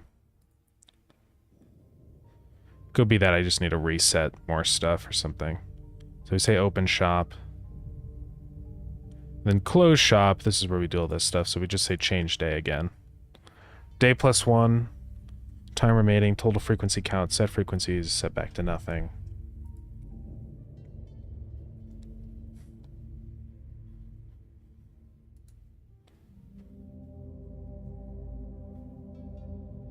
Then we remove all the stations, which technically means we don't need to reset set frequencies. What's up, MBG? How's it going? How am I doing? I'm doing good. I'm just running through the code for generating the Morse code signals, just making sure everything's like generating properly. I'm force setting our quota.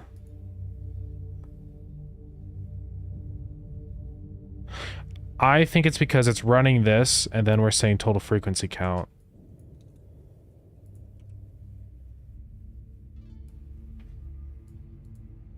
So let's not change any of that stuff until we've actually deleted all our signals.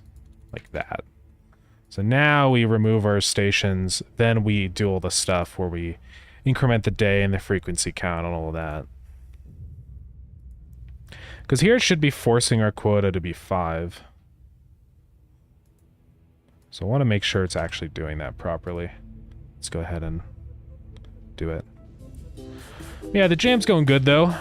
The game's definitely getting a lot closer. I've implemented like a whole money system, so I think should be okay now. Should actually be a game, you know. I'm just typing in numbers for this part, but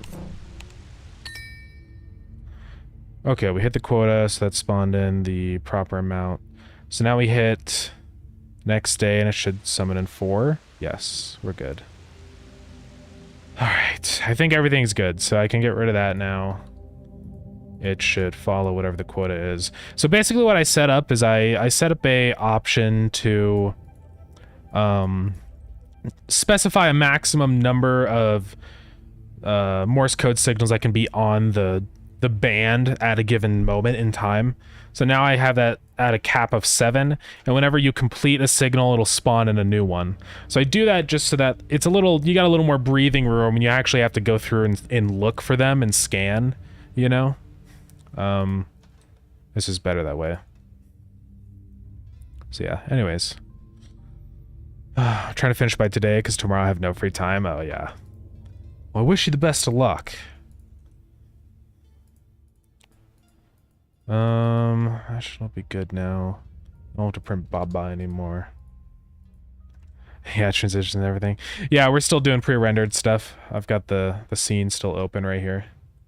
It's going good.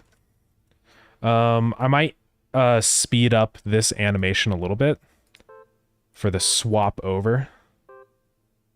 Maybe we just go up to like 16 FPS. Yeah, that just feels a little better in gameplay.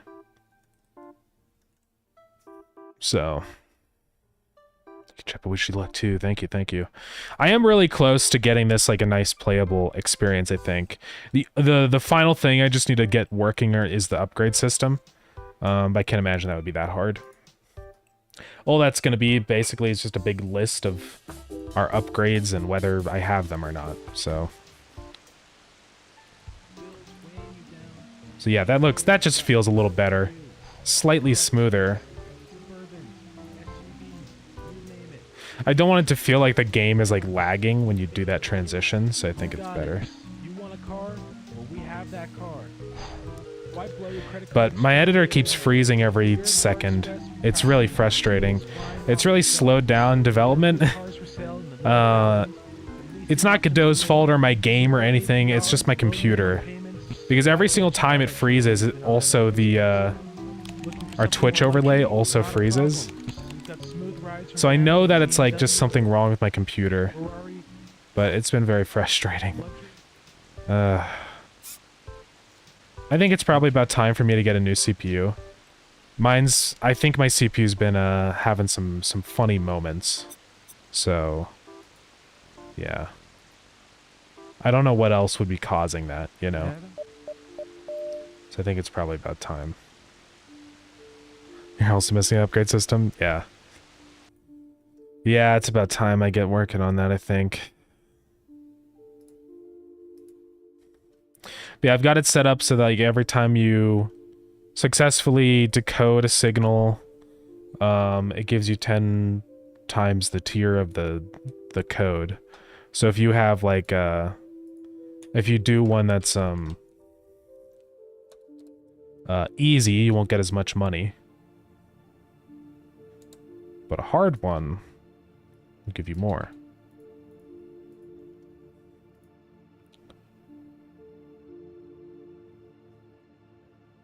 Oh.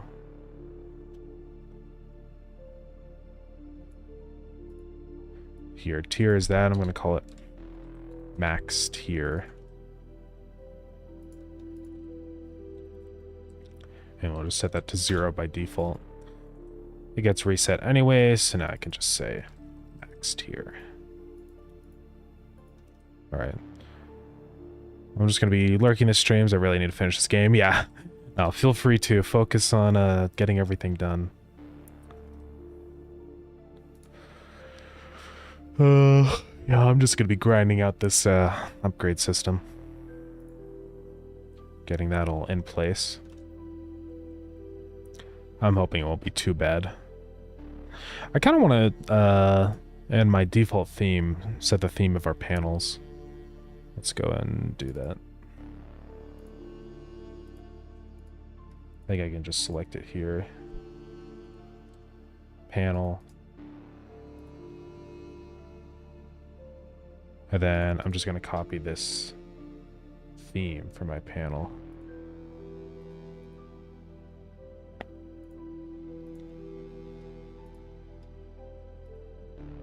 Copy. Paste it. There we go. Because then I can add a shadow, which just looks nice. Set that to like 10 or something. Maybe give it a little bit of offset. Yeah, this is what keeps happening constantly. It's just whole computer freezes up for a minute and I have to wait. It's extremely frustrating.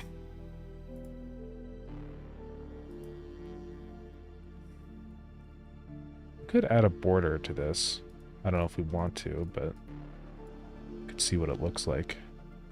We could probably do a border and then just copy this color, make it that, but probably go either brighter or darker with it. We could do this color that we have. I like how that looks. Going with a relatively simple style for the UI and stuff. Almost kind of like a 70s vibe a little bit.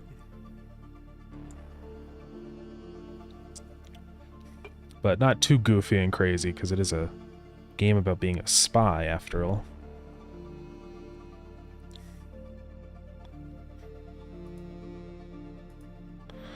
Alright, so now, anyways, we've got our list of things. We need to create a scene for our button.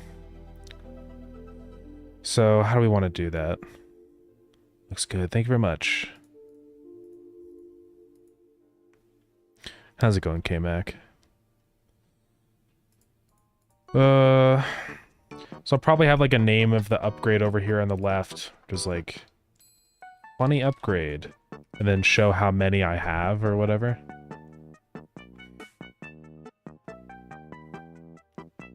I don't know if I'm going to set caps on these or not. I don't know. I probably will set a cap. Just because some of these upgrades are going to be a one-time purchase, and I don't want people to be able to buy it multiple times. So...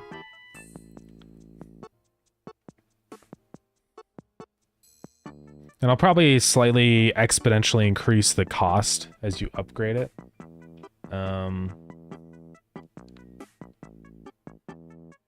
Yeah, I'll have to see what I want to do with that.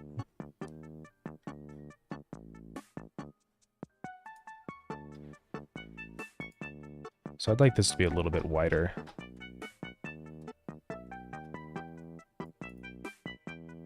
Yeah, maybe like 160. At least. Alright. Have to wait for it to go. Okay, so this is going to be expand mode. If I can figure out what needs to be expanded. Here we go.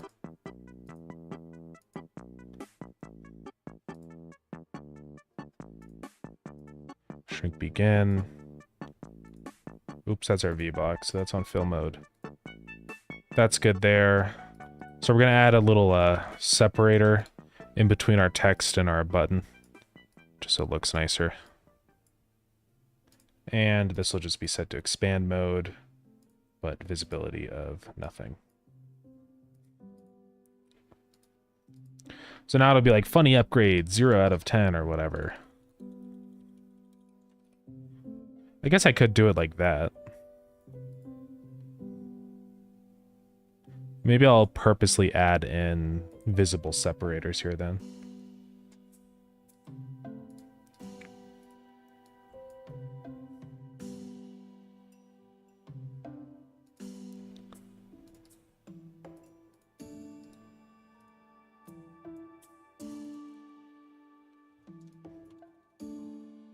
So funny upgrade, separator,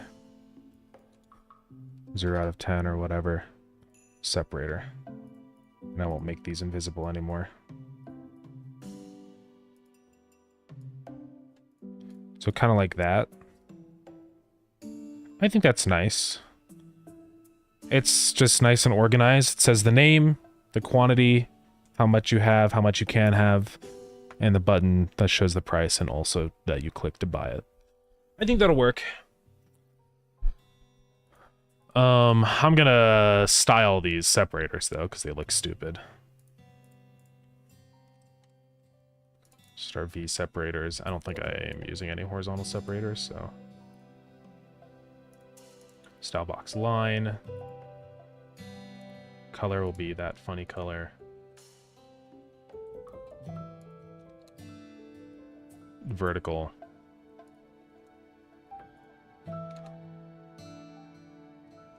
I don't really want it to extend past its extents.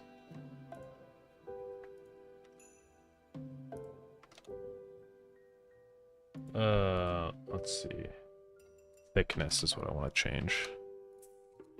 I think those ones seem to be about 4 thickness. Yeah. We'll go with 4. Then grow N, that's just how far it extends out. Set that to 0. And I might also give this whole button a background. Possibly. So I'll probably give this a margin. Give it another margin. Give this a panel. Kind of like that. But then set this margin a little bit. Not like a ton. Just like 10, probably.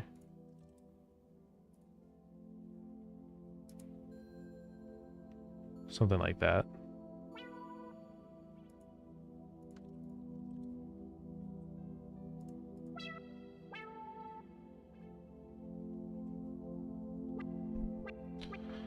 That'll probably be fine.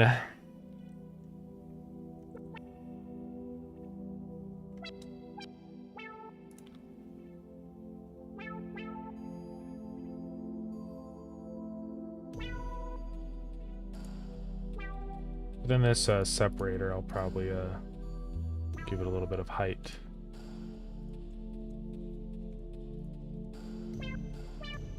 Like 7. Like that. I think that'll work. Funny upgrade. I'm gonna change that. This is temporary. It's gonna be stuff like, you know, oh, that's something that needs to be fixed. It's that this label, I think, might be set to yeah, fill. I'll do shrink center, I think. Well, it's probably that these separators then are set to expand. So what I want to do is set those back to not expanding, but make this label over here expand, like that. There we go. I will give this one a little bit more thickness though, so it's not on top of that one. So now I can be like, I don't know, what would be an upgrade, like, and then I'm also going to add tooltips to these, so when you hover over it, it gives you a little description of what it actually does.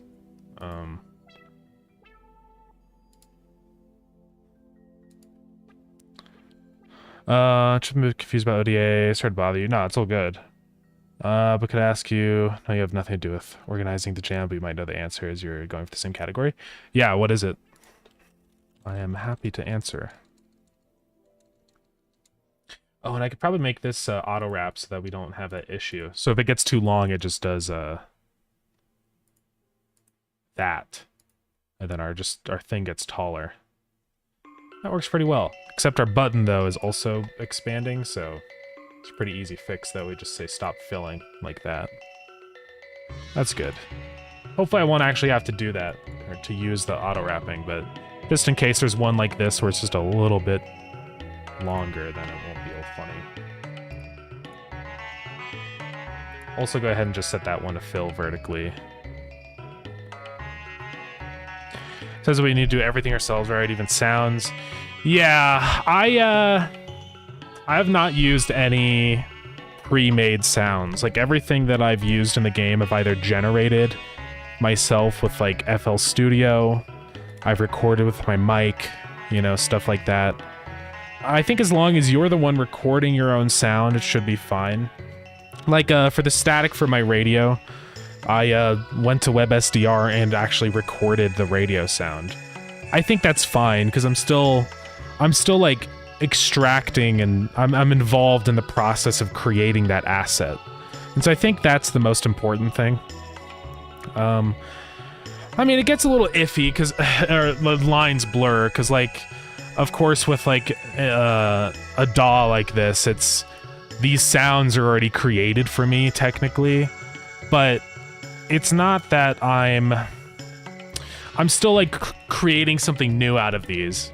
So I think it's okay. These are just like more of a tool or an instrument versus a pre-made sound effect. So I think that's fine. I mean, if I wasn't allowed to do that, it would be kind of impossible. So yeah. A couple sounds that are going to be hard to make. I know, there's been some that are really, really hard. I've had to just try my best, but yeah. But yeah, I'm just kind of erring on the side of being pretty safe in terms of what assets I'm creating myself. I'm doing everything myself because I don't want any issues, of course. I don't want to be excluded from the category. That would suck, right? But yeah.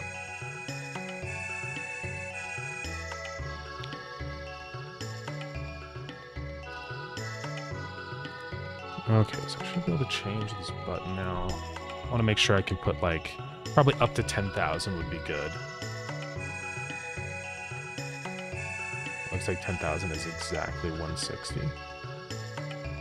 Not quite, like 168. Just in case we ever have a scaling cost that goes up that high. I really doubt we'd get anything to 10,000, but, you know, you never know.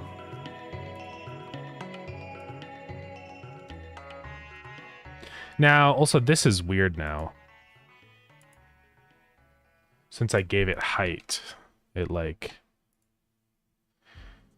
Let's see here. I need this button to, take up space, but I don't want... I guess I'll just put another separator here that's invisible. It's probably the easiest way to do it. And then just expand it out until it's where I want it, right there.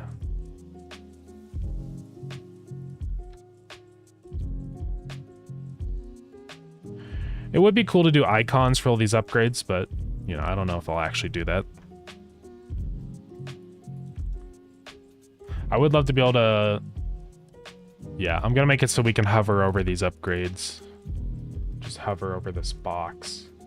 I think it's just in here, it's in tooltip, then I can add a thing. So let's go ahead and save this margin as a scene. This is gonna be our upgrade button scene. Oh.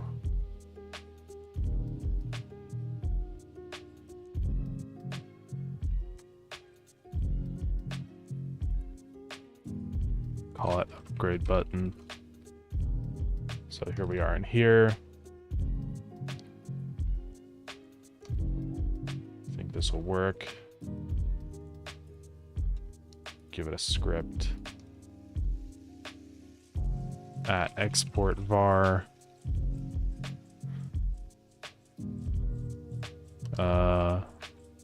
title at export var tooltip export var starting cost or something. I'm gonna have an upgrade ID. And then in here, we're going to have a big list of all of our upgrades. It's just going to be a dictionary, so var upgrades.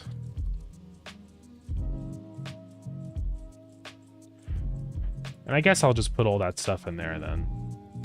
So we'll just have upgrade ID, type of string. Yeah, that'll be the best way to do it. And then we're just going to have... What is this game called? IR. Upgrade whatever. Then that's going to be another dictionary.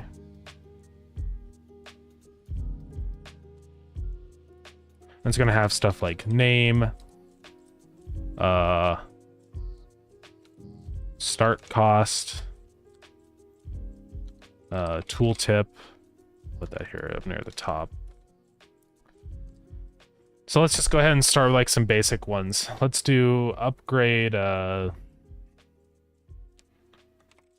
light indicator.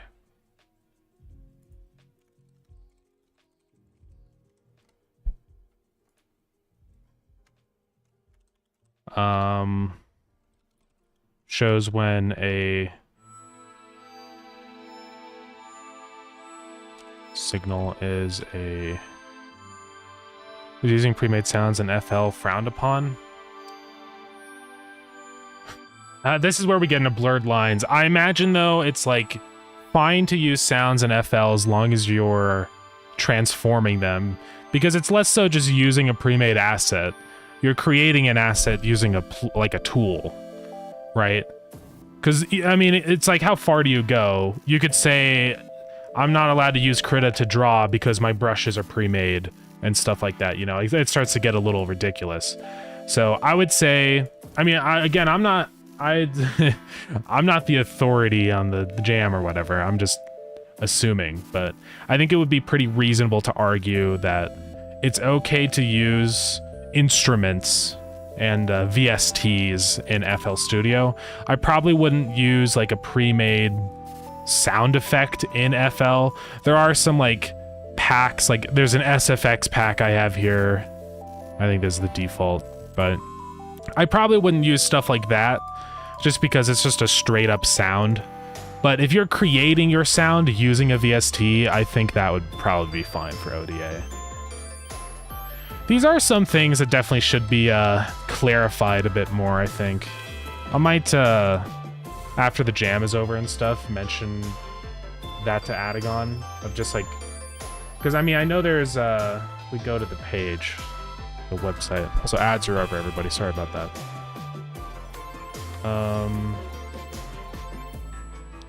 Whoa.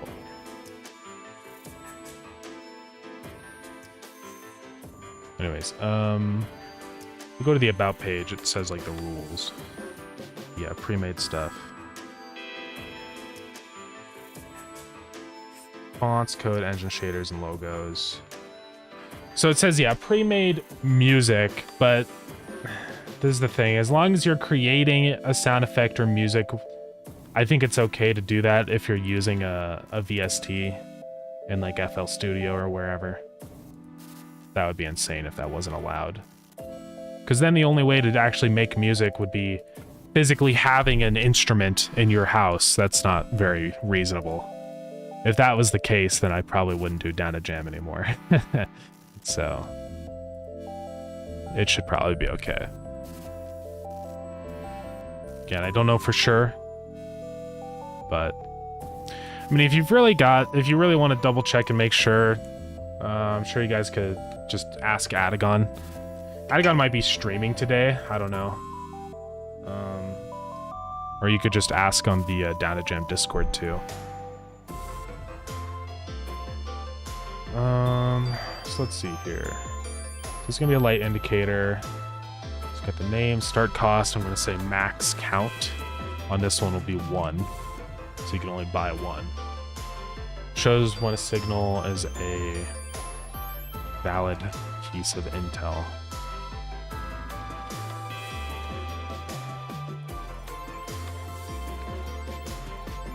We'll say it lights up blue. Whenever anything will happen. Okay. Okay.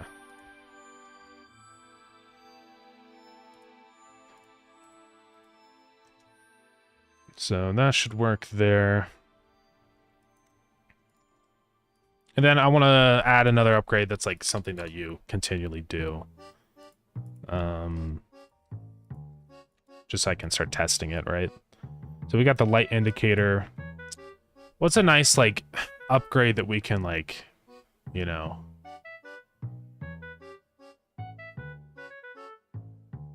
well, let's think here.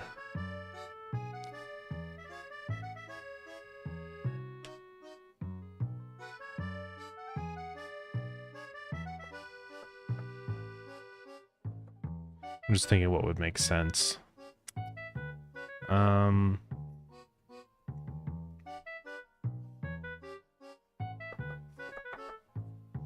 I mean, we could do an upgrade that's like more money from, you know, I don't know. That's what I'm thinking about. I mean, there's a couple that come to mind. Like one, we could do upgrade, you know,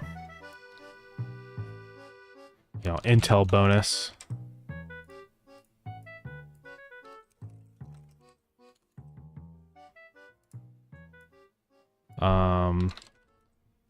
Gives more money.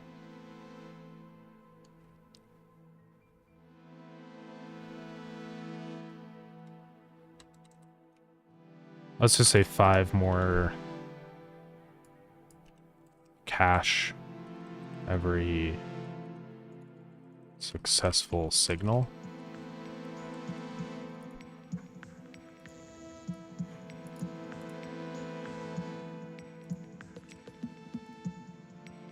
Yeah, that'll probably work. And then maximum count of that can be like 10 or something.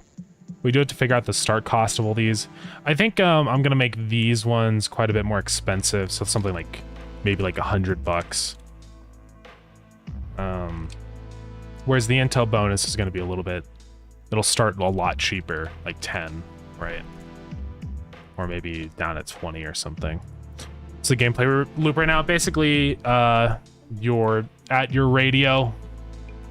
Here, you scan through the station, listen for a signal, and then you find it, go over to the left, convert it away from Morse code into plain English, submit the text, and then you get a bonus for for translating the signal. So hopefully I can add more gameplay. One thing I would like to do is adding I mentioned it before, but like guys that walk around, and so if you hear somebody walking past your room, you have to shut off your radio and stay quiet. Just as like another little added challenge that you have to look out for. It makes it feel more like you're like in enemy territory, you know, versus just being in a room isolated by yourself. I think it would be nice.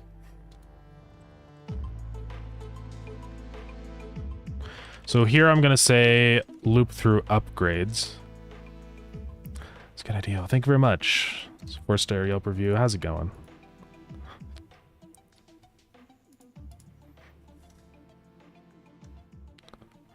Yeah, longer 10 or something. Yeah, I need to think about like what how like what kind of upgrades I can actually do, right? I mean, I could do something like that. It's just a case of what does it do though? Say add child button. So we're gonna say button equals preload more signals. I could do an upgrade like that, yeah, where there's like more extra signals. I could probably do that. I can write that down.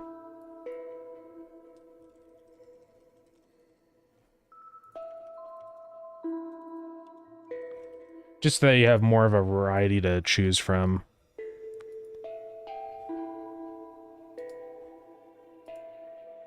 Okay, so upgrade button. So var button is that instantiate. And then we're going to add that to our list. We're also going to say button dot upgrade ID is I. So now back into our upgrade button. Just basic stuff. Function ready. I'm going to say var data is global.upgrades.get upgrade ID. We're going to say our first label dot text is equal to data dot name. We're going to say this label. That I might do just in the process event. It's not great for performance, and it's not something I would do normally, but I don't care right now. It's a game jam. So we're just going to say that dot text is equal to bop.format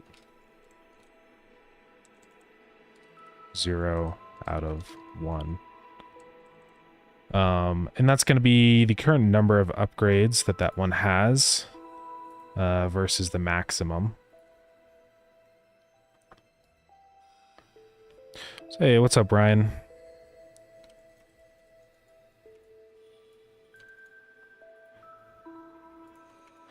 So that's going to be whatever out of data dot max count.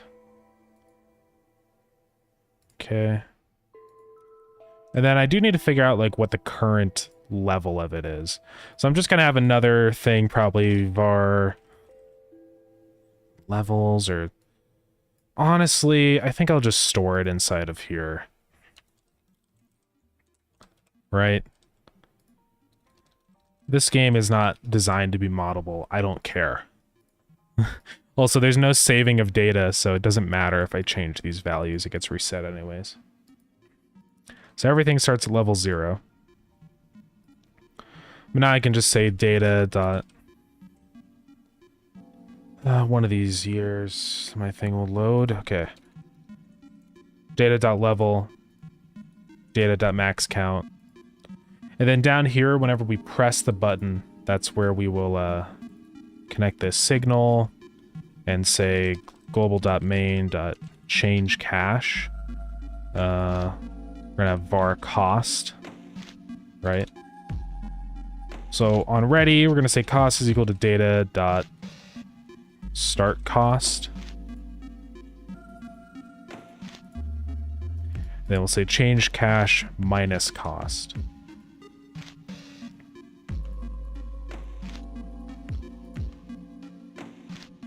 And whenever we do that, we'll go ahead and do our stuff.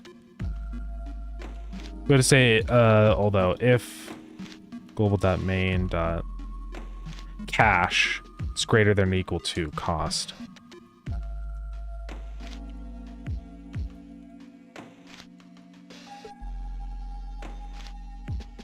Let's just say if it's less than cost, then our button will be disabled.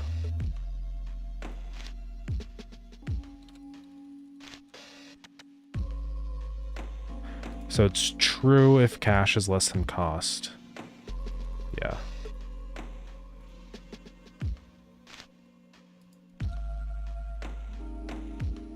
Okay. Then over here, we're going to do that, and then say data.level plus equals 1. Okay. So hopefully this all works now. Should automatically generate these buttons for us. Maybe if we have extra time, we can add in a icons for these. I'm not super worried about that right now. So here, let's go ahead and, I forgot to set the tooltip stuff though. So we're going to say right here, tooltip, text,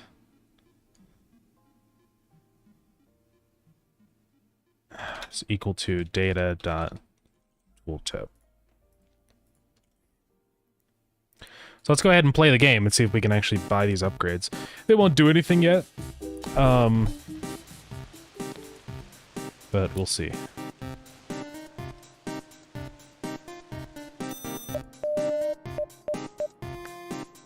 That's gonna be 7.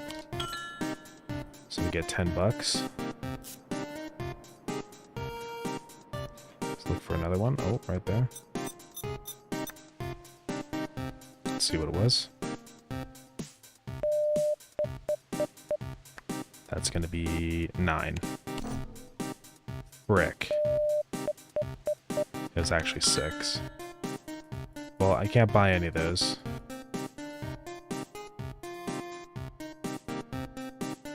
Also, I realize these are all wacky. Probably have to change how those are displayed. Also, our disabled button just is like nothing, so. And I didn't actually set the start cost properly. So let's go do that. We have to say, okay, yeah, cost is start cost. What we say over here.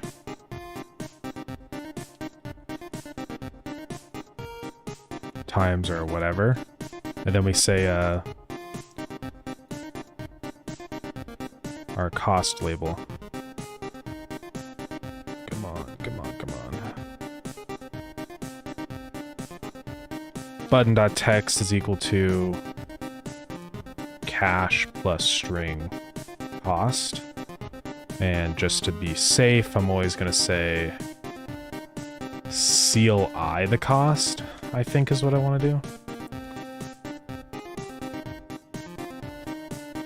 And then same with this. I want to say if cash is less than CLI cost.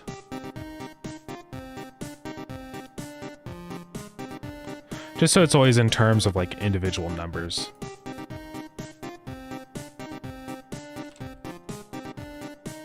Like integers. I don't want any float cost numbers. This is not fun to deal with. Alright. So that should fix that. Start cost should only be 10 now. Let's go ahead and go back to our theme, and we're going to create a theme for this button when it's disabled. So it's going to look kind of like the pressed one, but a little different. I mean, that works. It's already fine. Okay. So let's go see if we can actually do this now.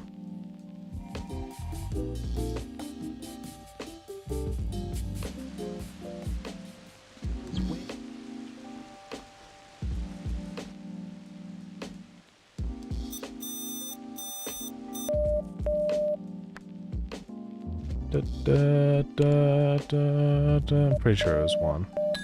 Yeah. Really sad to see. Ooh.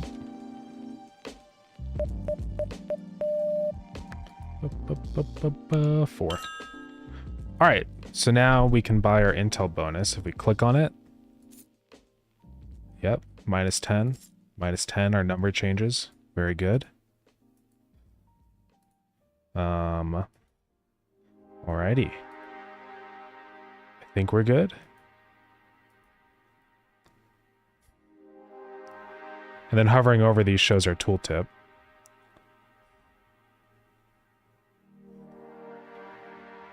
I'm probably going to add a little, like, question mark icon or a little info icon to the left just so that, you know, you can actually tell what it's, what it does. Just as a little indicator to the player that, like, hey, you can hover over this if you want.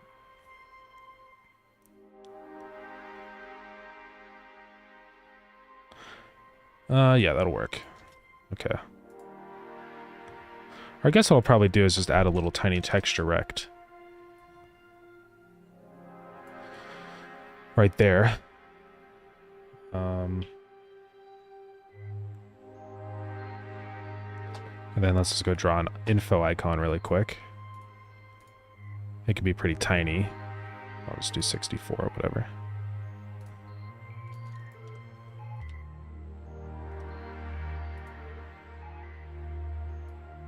So you're gonna be all funny and anti-aliased, yeah.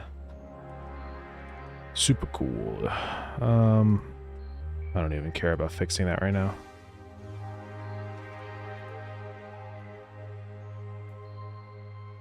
It'll be high enough resolution where I don't think you'll notice.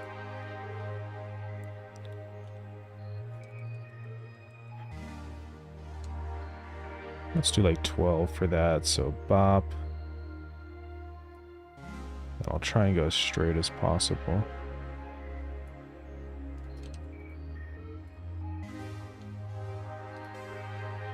Just clean it up a little bit. Oh. Foreground color and no outline. Good evening. What's up, Ryan?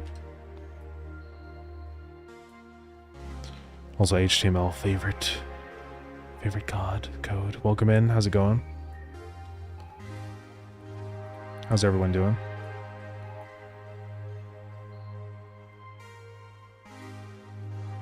Good. Nice. Alright, there we go. Little info icon.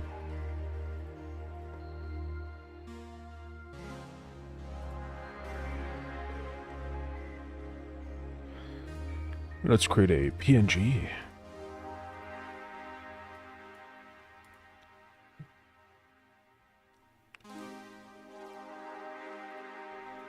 So we want this to be fit width. Actually, let's just say ignore size. Stretch mode. Keep aspect centered. And then for our sizing down here, we want that to be on that and set it to like a minimum of 16 or something. Just something pretty tiny. Doesn't have to be huge. And then we'll give that one the tooltip one, so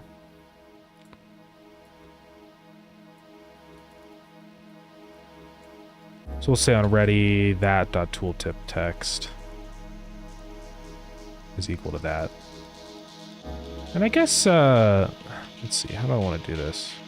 This isn't an H box, so it's gonna have to expand vertically, that's fine. Is the day timed so you can add upgrades to speed up certain things? Yeah, there is a time limit on how long you have, so I think I will do something like that.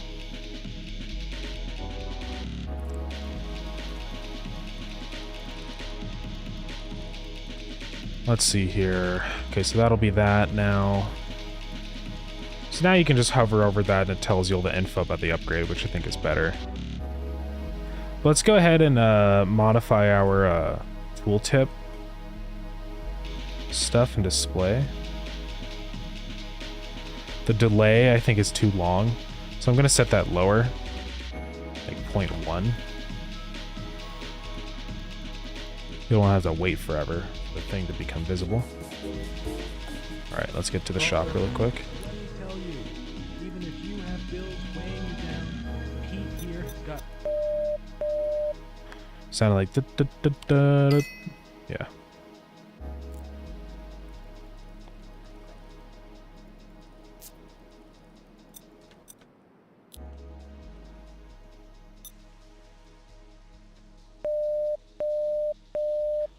dash, dash, dash, dash, dash. Alright, so now when we hover over that, yeah, it just shows like a little... It's nice. I kind of hate how Orbitron, the font, like, vertical spacing is weird. Because, like, our label here, is it just that we're not being, we're not expanding? Maybe. Let's set that to fill. And then say vertical alignment is center. But no, you can see it definitely, like, Orbitron for some reason is spaced up. And it looks bad. I think I need a different version of Orbitron or something.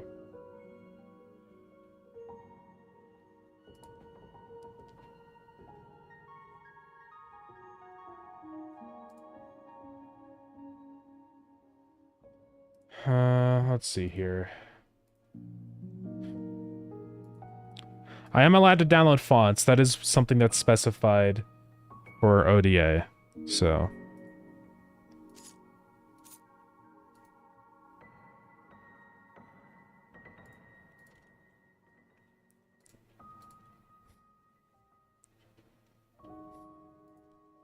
Maybe I just set that to 0.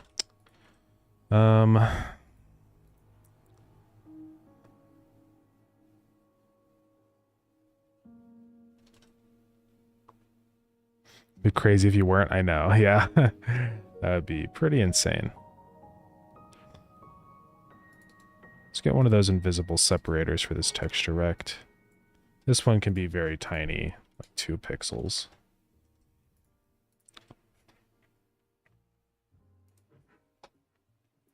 Alright, I am going to put Orbitron into the project, because I am also worried, right now I have it as a system font, but if somebody doesn't have Orbitron installed on their computer, well, then we're in trouble.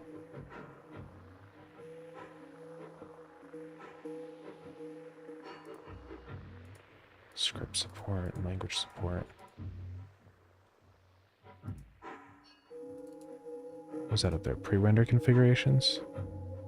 Oh, I can like... Yeah, this gets crazy. You can do some crazy stuff in Godot with font stuff. Let's just make that the new font. It's probably still going to be funny and offset wrong. It does look different, though. I think my Orbitron that I have on my computer is bad. So I might have to get rid of it and replace it. But this is the one from Google Fonts. It seems to be behaving a little bit more. Now on button, I can fix my weird sizing. Because before, I think on content margins, the top is more than the bottom. So it was always just like... It's just a weird quirk. Because I was trying to adjust for my font, but I'm tired of it.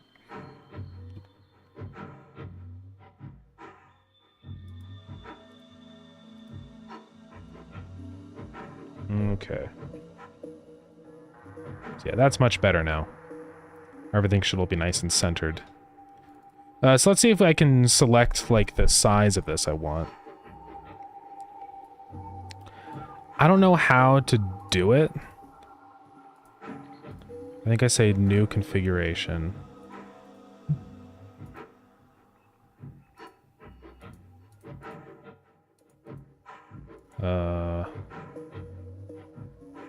Those are pre-render configurations.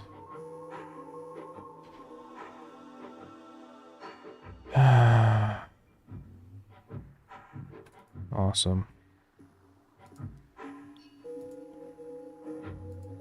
So am I able to change these?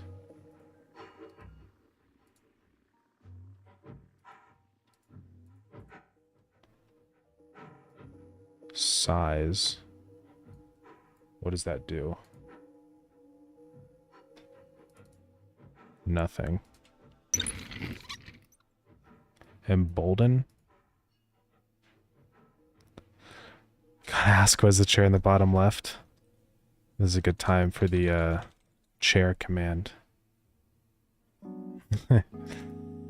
Why? I don't know how I'm supposed to increase the weight of this font. Is there an easy way to do that? Because there's hinting. That's not the same thing. Let me look it up.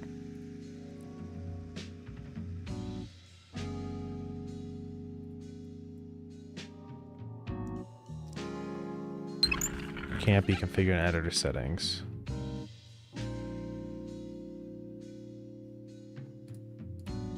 Oh, I guess I can just rename it to whatever my font weight is.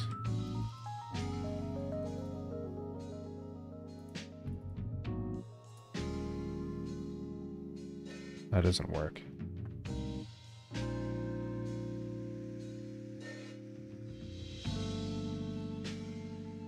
Well, I'll just go ahead and download the one I want. I think there's a way somewhere on Google Fonts to like to let you choose what weight you want. Yeah, down in here. So I'll probably do like because I don't know what weight this is. This is a very lightweight one. Probably just regular.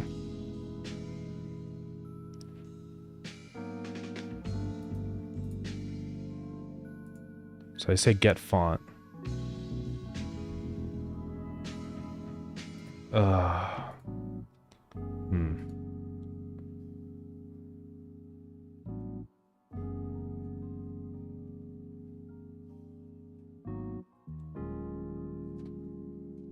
Everyone's just saying, how do I increase the size? But I need to, see, there's true font. That's what it is.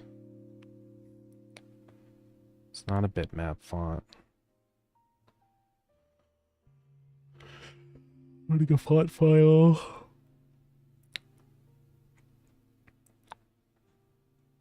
Hinting. Where's like weight?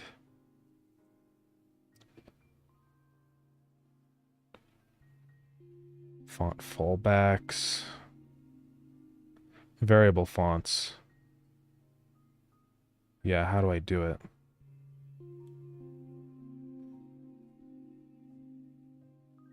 Oh, I have to create a new font variation.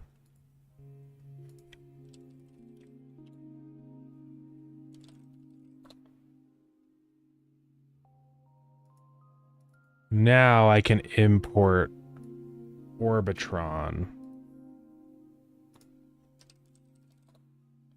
And then I can change our font stuff in here.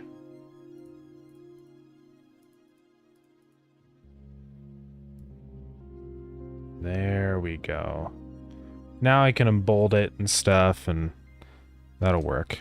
So now I think in main theme, I can just go ahead and drag in our main font, and then embold it. Yes. We're gaming. So you could do like really lightweight if you wanted, which obviously looks terrible, but... So it looks like 0 is the default weight. So we can go to like 0.5 just to thicken it a little bit. It doesn't have to be crazy, but I just don't want it to be so thin.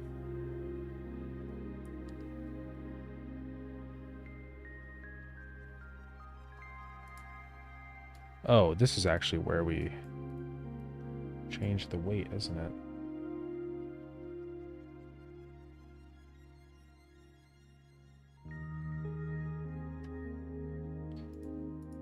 How do I change that weight? It's the variation coordinates.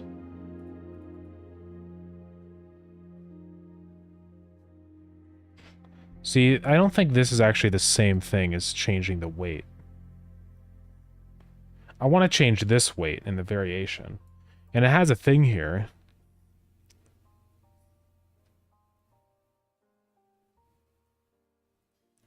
But how do I actually do it? Because that's faux bolding.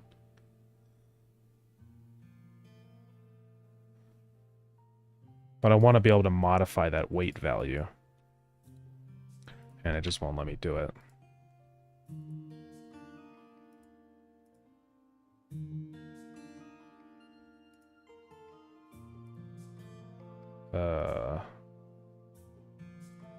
I'm not sure how to do it.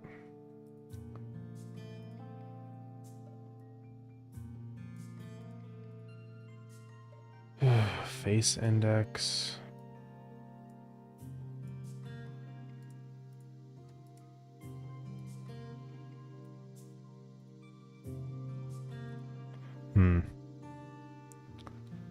Font must support weights. It does. It's TTF. It's like an open type font or whatever. I just don't know how I'm supposed to change it. Because that one has like the little... Yeah, it doesn't like let me type in things. You'd think it would work. It's a TTF file. Is TTF not good enough?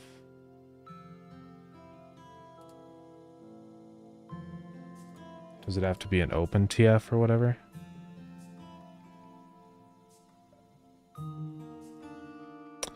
Yeah, I might have to convert it or something. Ugh.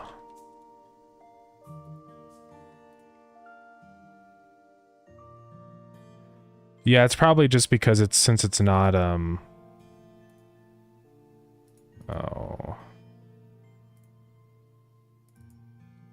You know, they do have the static versions of it. I'm probably just gonna do that. I'm tired of messing around. So I can just import medium here. Use that as the base font. Good enough. I'm done.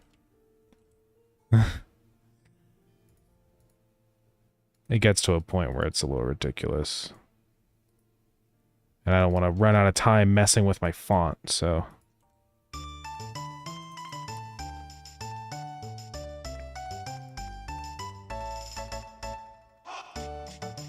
I mean, medium is probably fine. I could go up to,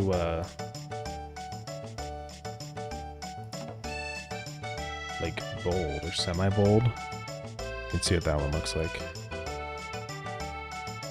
Kind of like semi-bold.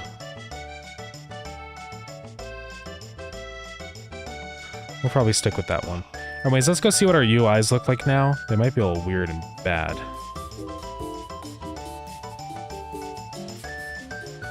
Yeah, this is what I was worried about.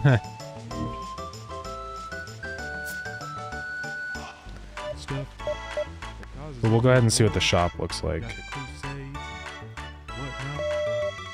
Let me tell you, okay? Listen here. Listen close. Turn up your radio. Folks, ladies.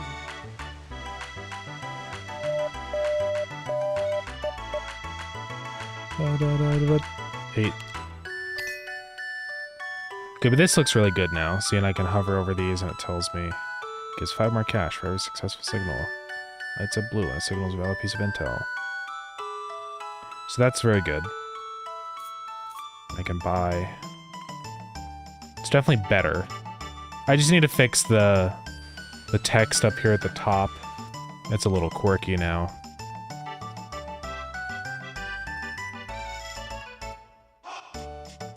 Quick question? Yeah, what's up?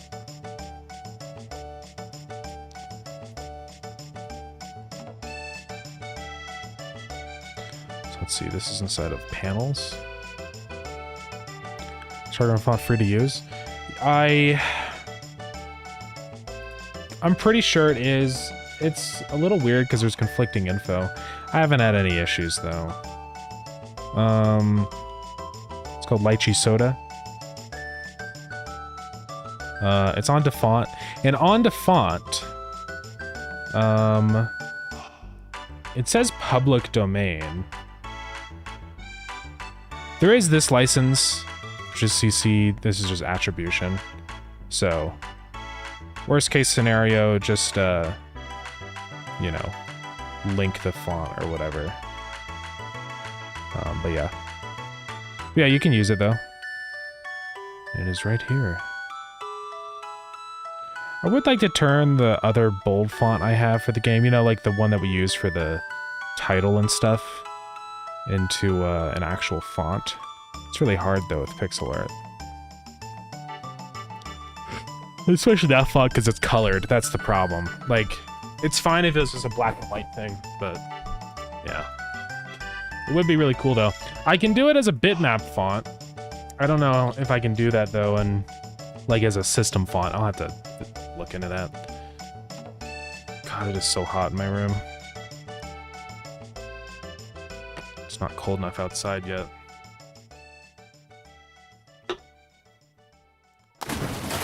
Thank you, I appreciate it.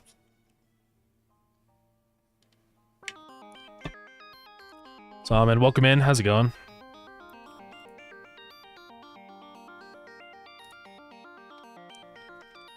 Okay, so I guess this just has more spacing now, this font.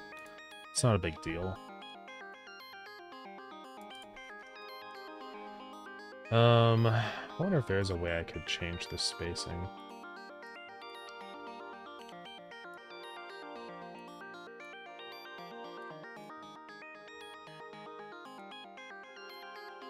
Doesn't look like it. Does not really matter. I'll just increase the height of the panel. I think it'll be okay.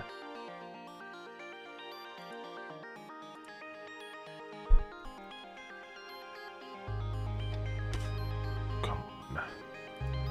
Honestly, why not just say fit content on the labels?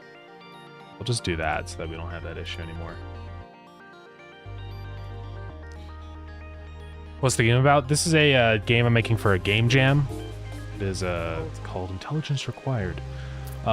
Basically, you scan through this radio station and you're trying to like gather intelligence on your enemies. So you're listening for Morse code signals like that. So that's 4. You enter it in, you get money, and you hit part of your quota. So you have to hit your quota before the timer runs out. Otherwise, you lose and die. So that one's 7. And then there's a shop. So you can go in here and buy upgrades and stuff with the money that you get from decoding your signals. But yeah, it's working pretty well.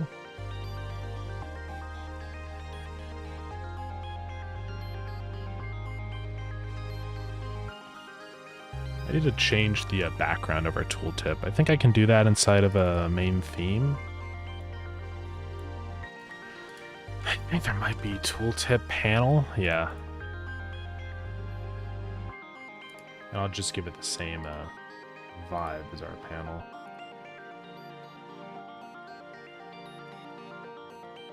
Might change it a little bit, but we'll see.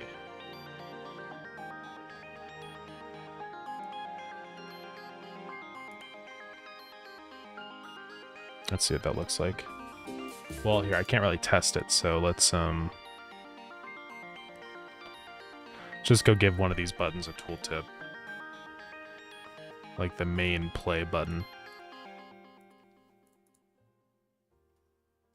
Still need to implement our options menu, but it's really not that bad to do those. And I already have the code from Starground for saving and loading that I'm just going to copy and paste, so... You are allowed to do that. It says in the rules you can use previously generated code. I don't know why the panel's so enormous. Let's figure that out.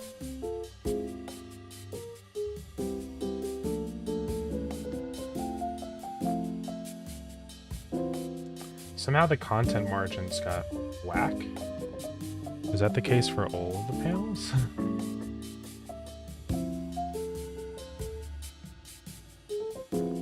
Set that all back to -1. That might be part of the problem. What's like death scenarios? So the first one is not hitting your quota in time before the day is over. I'm also thinking about adding in a mechanic where like people walk by, just to spice it up a little bit. So you have to turn off your radio, make sure they don't hear you. So I think that's going to be the other one. Haven't implemented that yet, but hopefully I'll have time. We're getting definitely closer. I've got until I don't know, a whole lot longer, but I think it'll be okay. It's frustrating. I'm just gonna make a new style box for this because I don't know why it doesn't want to behave. Let's see what this looks like. Should just be a gray box. Yeah.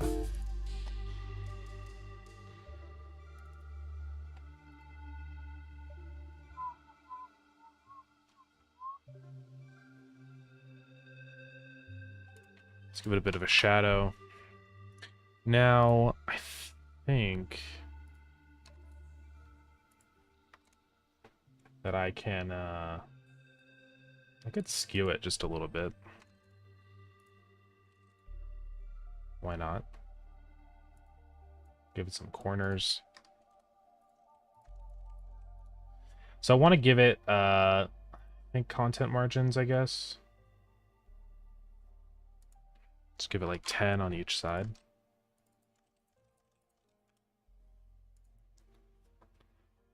It's actually a great idea, but isn't a bit hard. It's, I mean, it's not easy. The game like ramps up, so it starts off with really easy things to translate.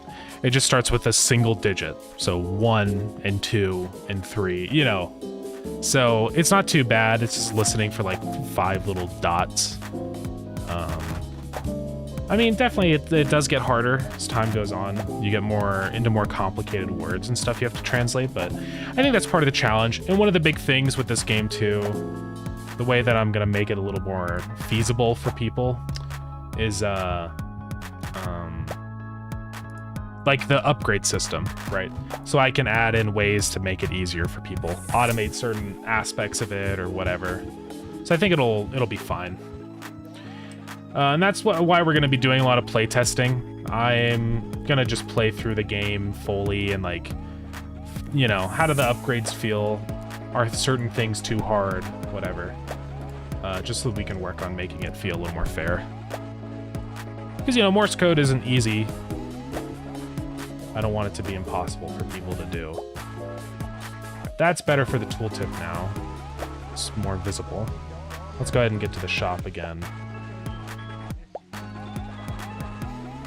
And it's frozen. We do need to start working on like the logo and all the art that goes with the game too. So I'll probably work on that stuff.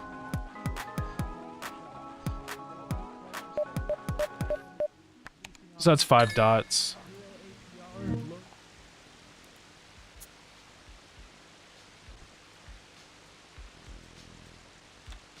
Here's another one. Is that just 0? Yeah. There we go. Now I can actually see what I'm supposed to.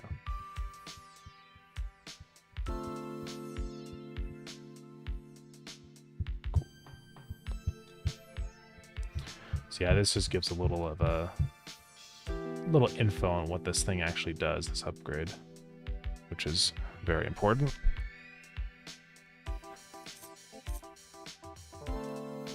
Then the little light indicator will help that.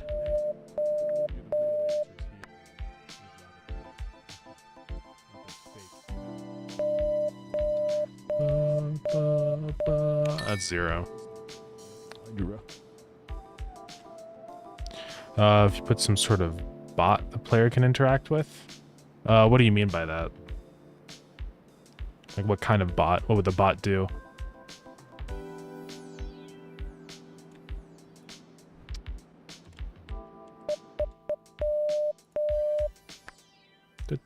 Is it 3 dots or 2?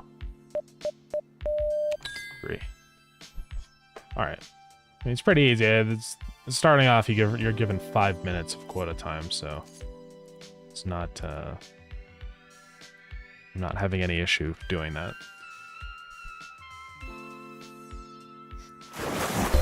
Hey, Noble, thank you so much for the raid. Welcome in. How's it going? What is going on? Are you also doing the Down2Jam? Welcome in, everybody. We are just working on our game for Down2Jam. It's good. Nice, nice. Yeah, my entry is like gathering intelligence, so you're scanning through radio stations, listening for Morse code, and then translating that back into English over here, and entering it into your little keypad. Just finished my game, so I might add some extras. Oh, okay, nice. That's good, yeah. Yeah, I'm getting closer to getting this all wrapped up. Games of Morse code trying to disguise this game. It kind of is in a way, which is totally fine. Because why not? Why not make learning fun? Thank you for the follow. I appreciate it. Yeah, we're definitely getting closer. I'm just kind of getting a little more gameplay stuff integrated. We're just working on the shop system right now, which the shop is working. All I have to do is just link it up to the things, and then we're done. So it's really easy. Down in here, I have the little light that lights up. So I can go ahead and just my editor was up freezing. It's not my editor, it's my computer. So everything freezes. It's in a process. We have that little like blue light, right? So I want to add an upgrade to make that appear right here. So I want to say filler frequency and global dot upgrades, and the specific upgrade is IR upgrade light indicator. So we're just going to say if that dot level is greater than 0. See, I'll just say this. If that is greater than 0, do that. Otherwise, both of these will be invisible so that they're offline.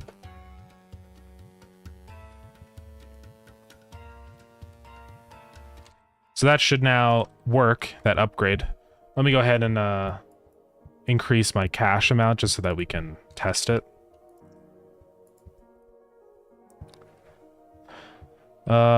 Like a phone and someone on the other line you can interact with and ask them questions that help the player.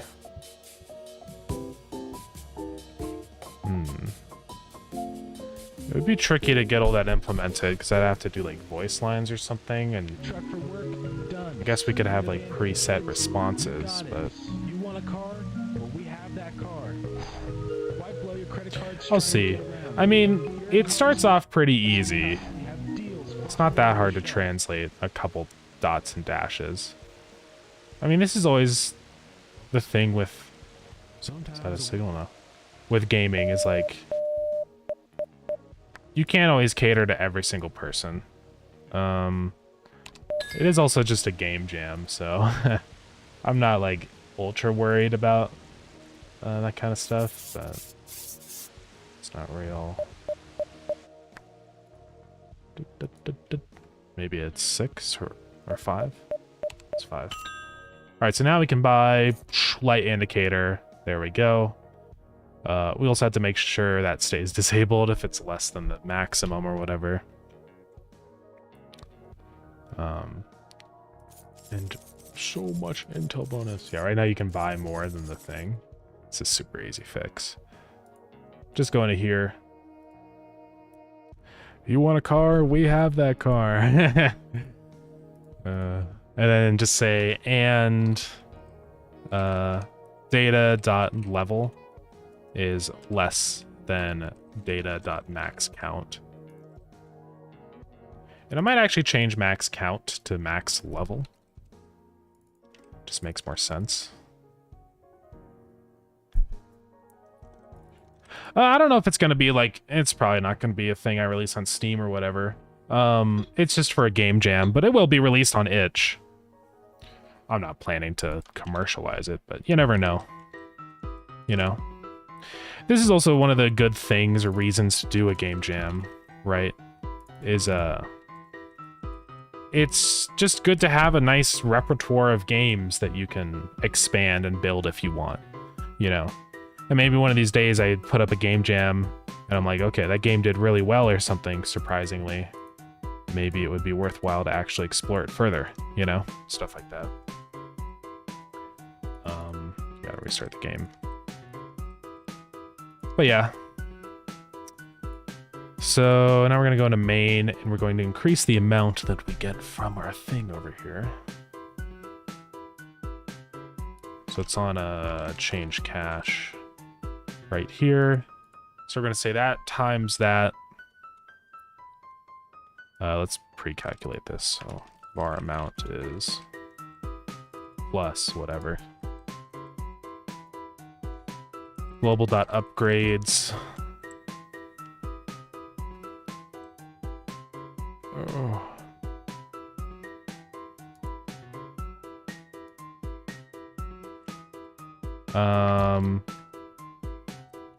IR upgrade. Intel bonus dot level times 5. So that'll add $5 more on depending on our upgrade of our Intel bonus. Let's just make sure it works. It should work, but I want to confirm. Playing games as a hobby. I am doing it full time. The main game I usually work on is Starground, and Starground is on Steam right now. That is my commercial project. But yeah, it's in early access. Still got the bundle, the prospector. Yeah, it's going pretty well. Right now we're just kind of getting closer to or full release out of early access. So it's going good. Still need to get the OST bundle set up. It's been frustrating trying to get a hold of Graham for that. But yeah, it's getting there. This is just for fun, the game jam today, so. I do have a couple people that help. It's mainly... I guess I would say I'm probably the main developer, because I do all the programming and all the art and stuff. Are these a Morse code? And the sinners burn in hell forever. Oh yeah. It's 0. So I'll make sure this upgrade is gonna work. I do all the programming, all the art for that. I create all the sound effects. The only thing I don't do is music. Like,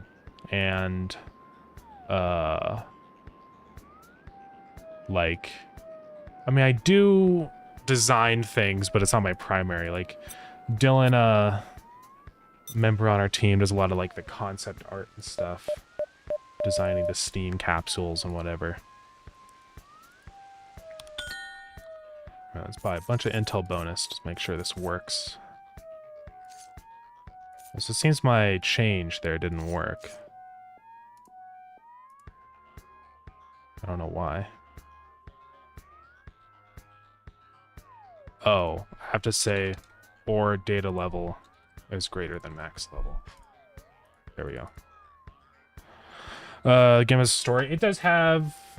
it's not like a primarily a story game. It's more of a sandbox kind of thing, so I wouldn't say the story is very, you know, involved or heavy right now, but it is something that we're working on more.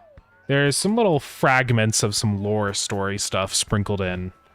A little bit of story with this statue and stuff, and we have a log in the game that you can view, which is just like some past events that happened. But yeah. Made the idea of the game? Yes, I did. Yeah, I came up with it just randomly. I've been wanting to make at that point. I was still in university and stuff. I just wanted to make a game that was an automation game. Well, really what started is like, there's this game, Forager, which, for anyone that doesn't know what Forager is all about, it's kind of like a... How would I describe Forager? It's complicated. Okay, yeah, that definitely worked. I got 75 bones from that. It's crazy. But Forager's a little bit of a mashup of genres. It's like, you mine a little bit. Yeah, you forage. I think it's been a long time since I played Forager.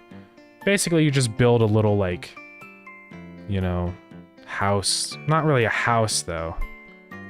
It's kind of an automation game. I don't know. It's a very undefined game, I feel like, in a lot of ways. But anyways, point is, that game promised multiplayer, never did multiplayer. So that was very frustrating. So I was like, all right, I want to make a game that does have multiplayer, that kind of fills in that gap that was left by Forager. So that's why I made Starground. How many years did it take? I've been working on this since like December of 2023. So it's been, development time-wise, about a year and... I'm stupid and can't do math, guys.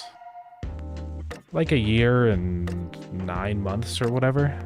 A year and 10 months. About-ish. And the game released August 19th into early access on Steam, so it's been just over a little bit of a year that it's been actually available for purchase, so... But it's going good. Glad I haven't spent, like, way too much time on this game. I mean, the big difference with Starground here versus other games I've made is that Starground actually makes me money. So, hence the reason I'm fine spending more time working on it. But... yeah. My last project I worked on took a million years. Pogo Rocket. And it was just, it was a bruh moment, so... But it's fine. This was a good learning experience. It really taught me the value of completing a project fast. So... But yeah. Is the game completed? It is not completed yet. It's still in early access, so I'm updated pretty often. I'd say usually there's a major content update every couple of months. The last major content update was in July, so right now we're in a period where I'm just kind of focusing on like really refining things. So it's been a little bit longer now since the last major content update, but we're gearing up for it. Yeah, I'd say it's usually every like 2 to 3 months is a major update, and then of course in between there's sprinkled a bunch of little smaller updates. This one, even though it wasn't technically a major content update, it was still a very big update. So, but yeah. How's it been working with Two Left Thumbs? It's been pretty good. I don't want to paint anybody in a negative light. The things that I'll say, I'll just preface with this. Nothing bad, any bad things that I've had an experience with is not personal, right? It's just business. So it's not a personal attack on Graham or anything. But it's been pretty good.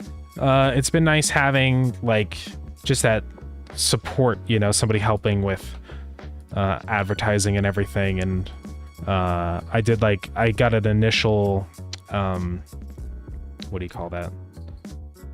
Like I was paid money as like a temporary until the game made back that money. But basically what it was it was a guarantee for me to make a minimum amount of money off the game, which was nice.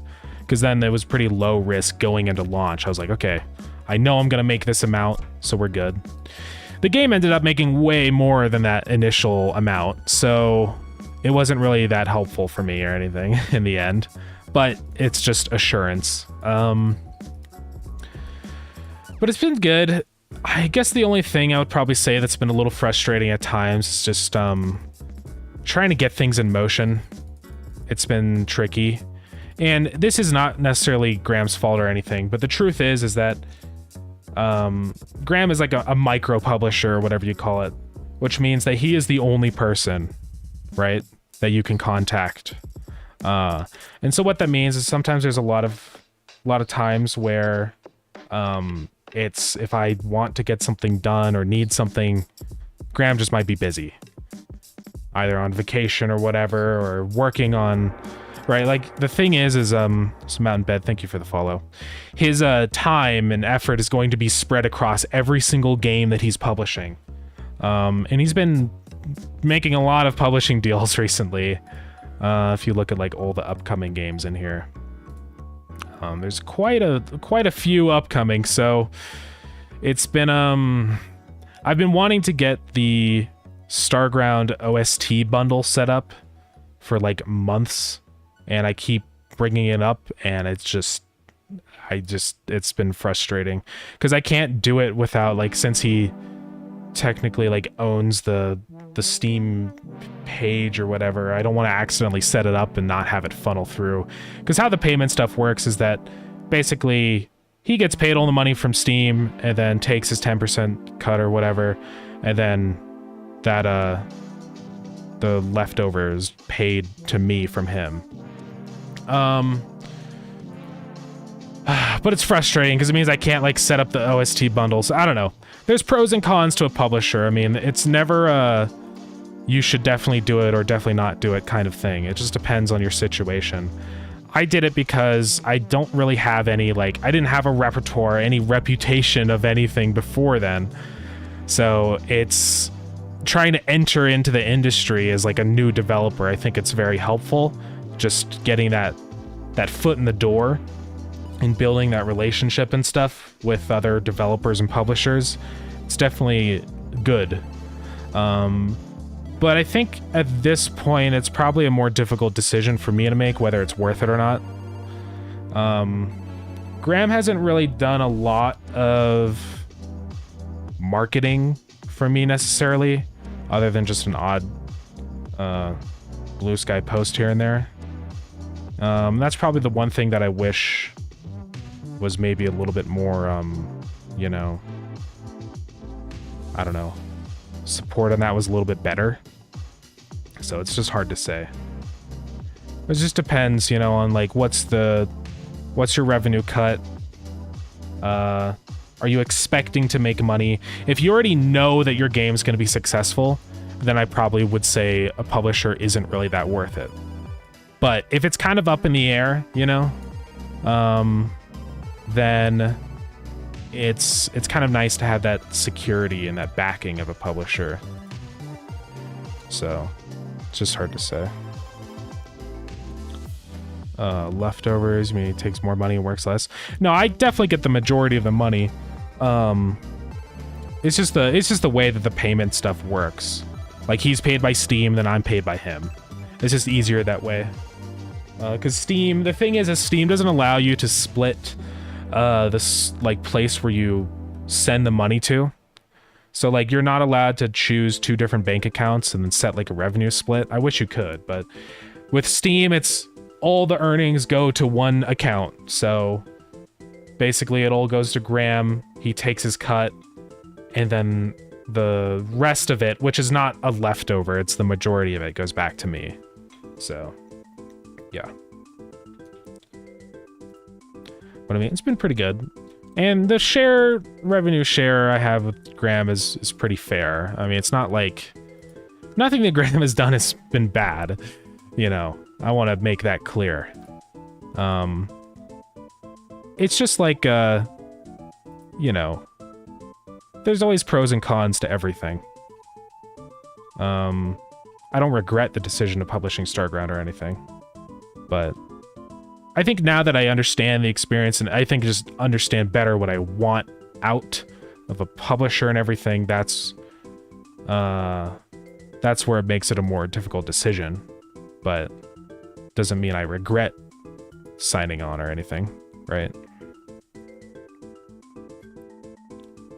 How do you know how much Steam gives him? Well, I have access to all the stuff on Steam. I can look at all of the revenue reports of the game, so I can see exactly how much the game is making. So it's pretty easy to verify. If there was any drastic difference between the game's revenue and what I'm receiving, well then I would definitely know something is up. And also it's, you know, we have a contract, so if I wasn't being paid the proper amount, then, you know, it's pretty easy to sue Graham. Not that I'm planning on doing that, of course, but you know. That's the whole point of a contract, is to make sure you're actually doing what you're supposed to be. The question I ask myself, is this the work I want to be doing? If not, what's it worth to me to pay someone else to do it? Yeah, that's really the question when it comes to deciding like what to outsource, right? Yeah. Yeah, I don't know. That's the question I'm going to have to ask myself for the next game launch, you know? Next commercial major game launch is like... Are the services that Graham offers worth it to me? right? And to some people, it's absolutely worth it. Especially, I think, for smaller games or people just like the boat I was in, trying to break into the industry more. But it's hard to say. Do you think it's more logical to do? Well, yeah, of course. I mean, it just comes down to, like, what is going to be the most financially smart decision for me, right? I'm not really worried about emotions or whatever, because it's completely detached from that kind of stuff. You know, the decision to publish with somebody, it's not a personal attack on them because you don't want to or whatever now. It's just, it is what it is. It's like getting mad at, like, a customer because they went to Walmart instead of Target or whatever. It's just, it's stupid. So it should be fine if I do. I mean, I haven't made a decision or anything. That's not me confirming I'm not going to publish the gram again. I don't know. It's just something I have to think about more. And I think that decision will start to become a little more apparent once development of our next big commercial game is more underway, you know? Kid, hope you're doing good. Thank you very much, K-Mac. I appreciate it.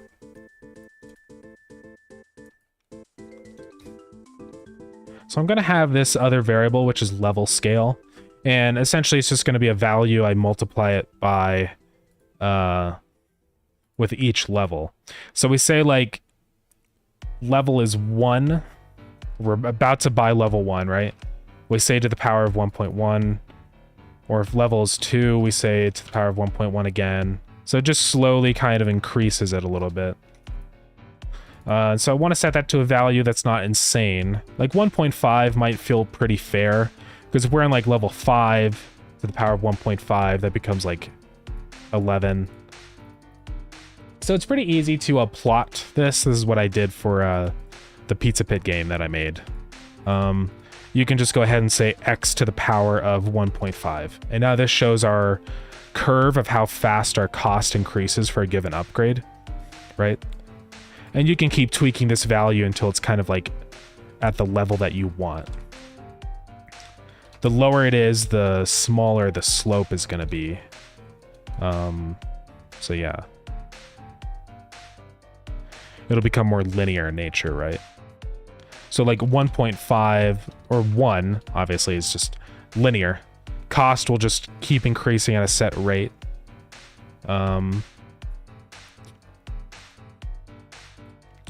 But if I set this to like 1.5, so the final cost will be our start cost, which is 10 plus x to the power of 1.5. So this is how it's going to go. So at level 0, first purchase is $10. At level 1, purchase will be $11. At level 2, it'll be $12. You see the pattern. It just slowly starts to increase. I'll probably start with just a factor of 2, so to the power of 2. What that'll mean is that each thing should be double, so it should go like 11, and then 13 for 2 or something, 14 for 2. And it's exponential, right? So as we get up to 3, it's a lot more. It's probably worth it because this is a permanent money increase on all of the signals that you complete. So it is a pretty valuable thing. So we'll start with 2, but if it's too OP, then I can easily just drop that down to like 1.5 or whatever. So you have level scale. So now down in here, we're just going to set the cost to the start cost plus data.level times whenever this goes, data.level scale. Or it's not going to be times, it's going to be to the power of. So we're going to say power, level, data level scale, boom. And we're going to add all that up, but then after that, we're going to say seal I.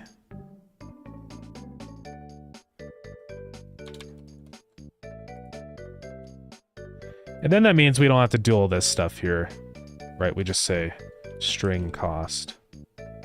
This, we don't have to do that anymore. We just say cost. Same with down here, cost. So that should work. And cost, will just make sure is an integer, so there's no confusion. So I'm always going to be sealing the value, which means if we have like a number that's like, we start at 10 plus 0.1 becomes 10.1, ceiling of 10.1 is going to be 11. Just so that we're always rounding up to the nearest integer, so.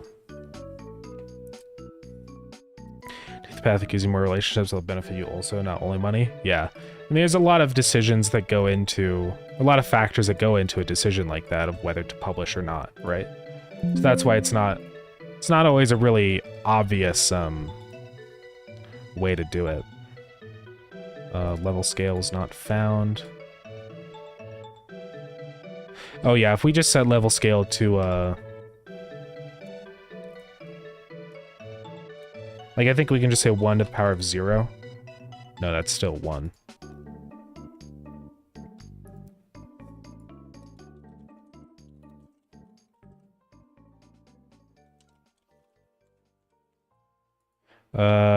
I'll just say 0 then.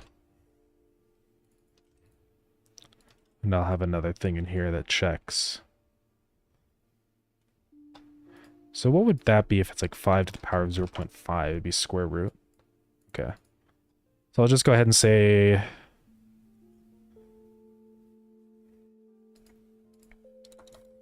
var extra is 0. And then if data.level scale is greater than 0,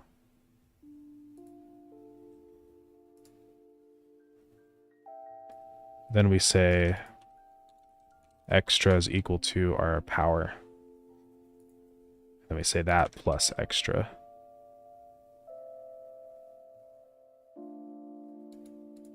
So hopefully that'll all work out. Let's go ahead and load into the game again and see how this price increases.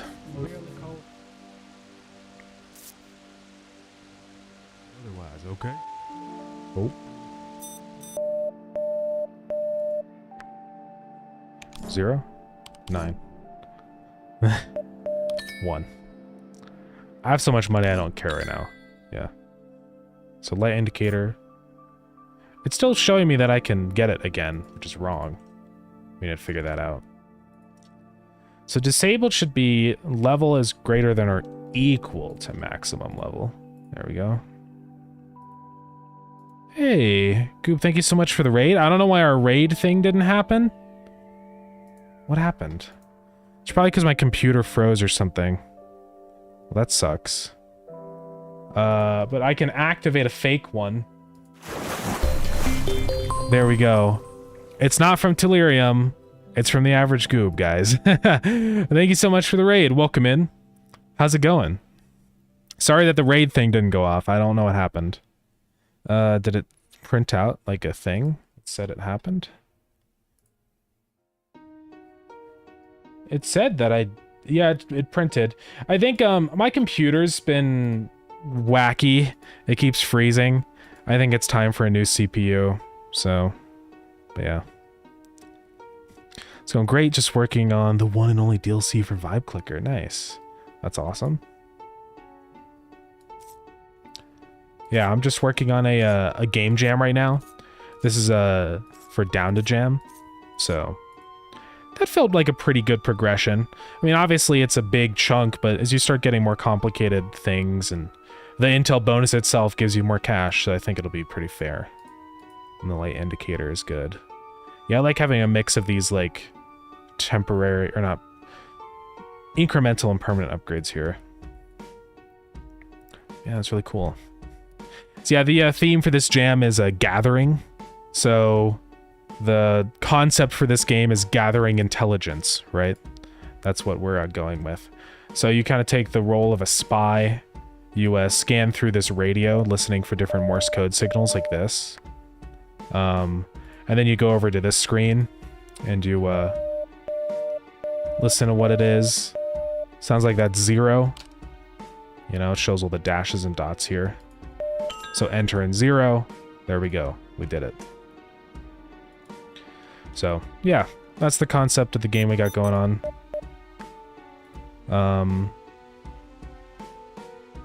Let's see what it is. It's 5. Boom. So you hit your quota. There's a quota every day, and you have a time limit. If you take too long to fulfill your quota, then you lose. Every single quota that you hit or chunk signal you decode, you get a little cash bonus. You can buy upgrades. Yeah, it's going pretty good. I just need to work on a couple little more miscellaneous things now, but gameplay is working, so the game is playable. I just need to actually make the lose conditions real. Right now, there is no way to lose, so we're going to work on that. Yeah, this is why I keep talking about my computer freezing. It's just like, I don't know what it is. It's all the programs just stop working. It's not that my mouse freezes or that the entire OS freezes. It's just like the programs themselves. I don't know. It's been really frustrating. It might just be a wacky Windows update that caused that or something. Maybe there's a new update. But it's been extremely frustrating today. It's been slowing everything down. I restarted pretty recently. I think I restarted like... Let's go check. 2 days. It's not really that bad. I've had my computer on for weeks at a time before, so it's not that. I just don't know. The only thing I could think of is that it's got to be my CPU. It's not my disk, because that's at full all the time. It could be a RAM issue, which I might do a like a memory integrity check after the stream, just to make sure. Because sometimes if you have like your RAM is going bad, it could any programs that are using that chunk of memory could stall. So I better check that out too. Super interesting. Love the style. Thank you very much. Appreciate it. Yeah, I'm trying to go with like a little bit of a 70s vibe. Not like too crazy and goofy, but you know, because you are like a spy. Yeah, I think it's not too bad. Get Microsoft the 90s, Windows 95 reboot at the end of each day. Was NT reboot each Friday? Yeah.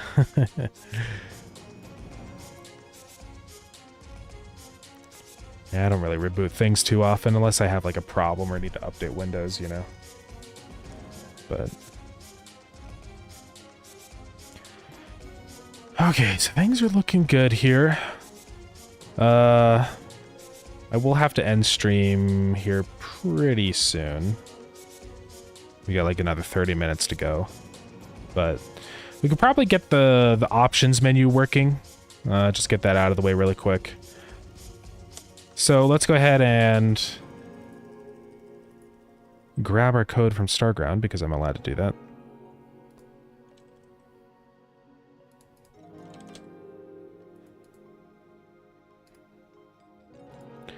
Love the content. I'll be back. Gives me Vast of Night movie. Oh yeah. From a few years ago. Let me look that up. The Vast of Night. Ah, yeah. I can see the vibe, yeah. Yeah, kind of that old, like, Cold War era spy technology is what I'm trying to aim for. Cold War spy tech. You know. Not like this stuff, but like... I guess not spy tech, but like surveillance technology. Or whatever. Like the old like spools and stuff. I don't know how to describe it, but yeah. Yeah, I'm doing everything with pre-rendered graphics, which I think is nice because it gives it like a old game vibe. You know, they would render everything in here and then just import the images over. Kind of nice though, because it means that the game can just be 2D even though it looks like it's 3D. So. Alright, so we're just going to copy this whole load user settings thing and go copy the save user settings thing. Well, I might modify it slightly for this jam. I have an idea how to make it better.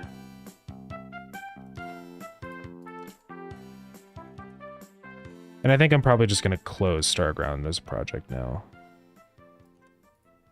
Because I don't need you open anymore.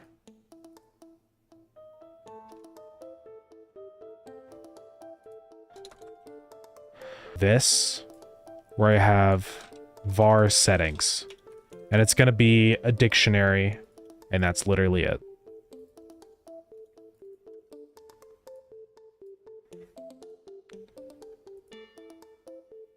So let's get rid of all this garbage that I don't need. Don't need to do key binds or anything like that.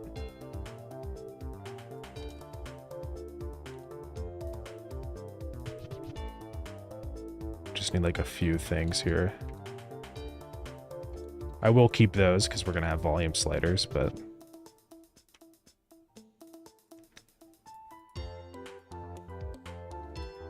I'll probably have it autosave because why not?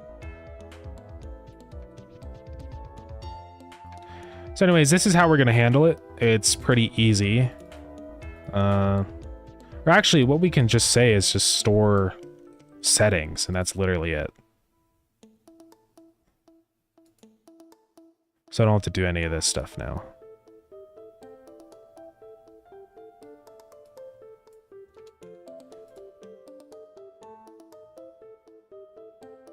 We don't need any of that stuff. So file access is valid, and it's not null, then store settings. And then down here, we're just going to be loading in everything, which means we don't even have to do all this stuff. Literally, we're just going to say...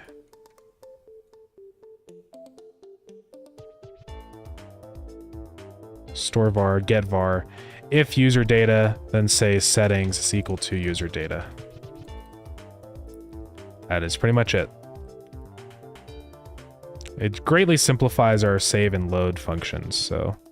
And now we don't have to have a separate variable for each thing. Yeah, this is something I probably should have done in Starground, but... it doesn't really matter. So now at the beginning, we're just going to say load user settings, and then probably set up a timer for every so often. Just say timer.new child timer. And I'll just go ahead and statically type this type of timer. Timer.autostart is true. Timer.wait time or whatever it is going to be autosave every 1 second. And then we just add the child. Then we're also going to say timer.timeout.connect save user settings. So that sets up autosaving. I already have a ready event. Whoops.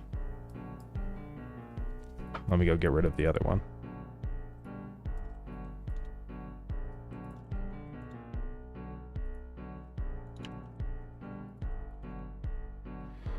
All right, and that's it. So should be good to go, I think. And then we just have this one dictionary up there that's just called settings. Right? So we just access all of our values and stuff in there, and we're good to go.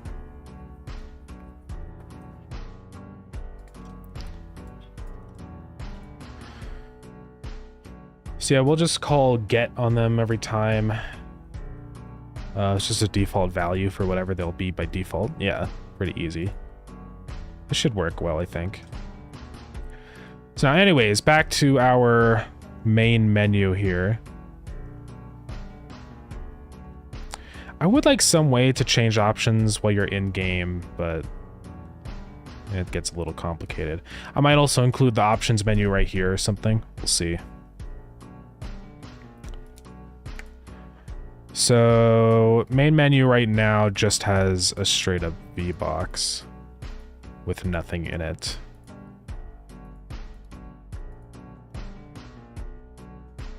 So we're gonna add another a panel keep this just centered.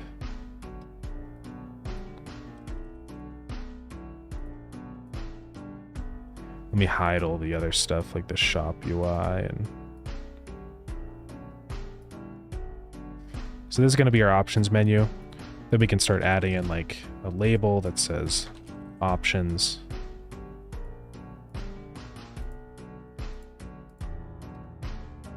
I want this to be anchors. Full rect. Okay, this is why we need a margin node.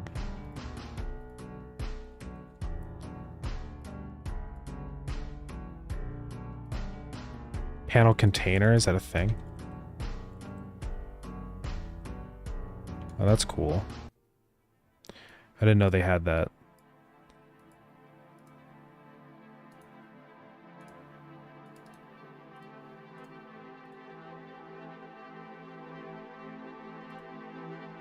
So, can I now put a panel on this, or how does this work? Okay, it just has that down there, so we can go ahead and go to main theme, go into panel container. Boom. Copy the panel from our other panel.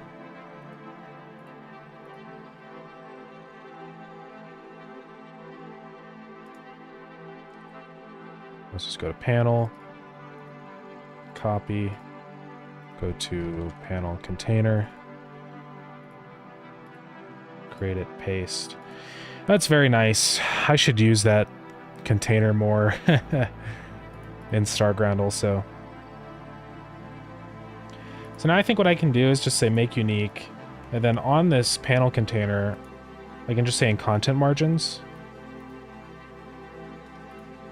like this. Now we're gaming.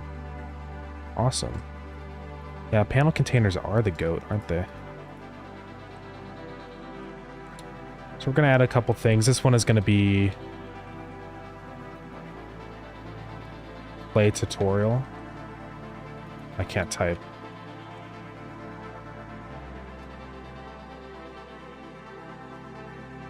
Theme override for the font size on this is going to be 32. Then we're going to have a couple of different sliders. Probably 1, 2. So we want master sound, probably just general sound effects, and then radio sound.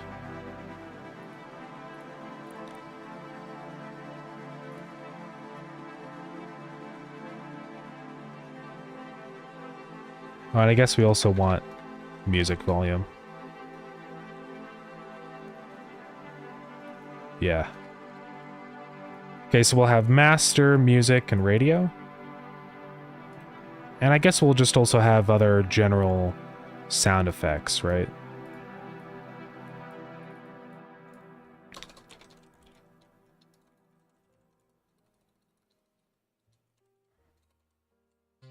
SFX, volume.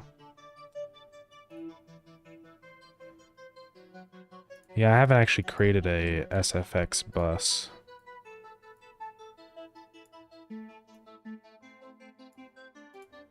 Alright, well now we have it.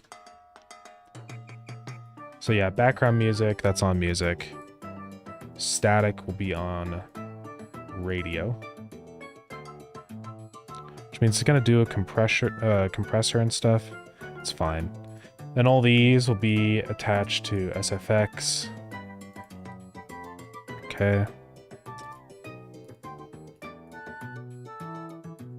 I wish there were an easier way to add like labels onto our sliders, but I don't think there is. It's fine though. We'll just give it an H box.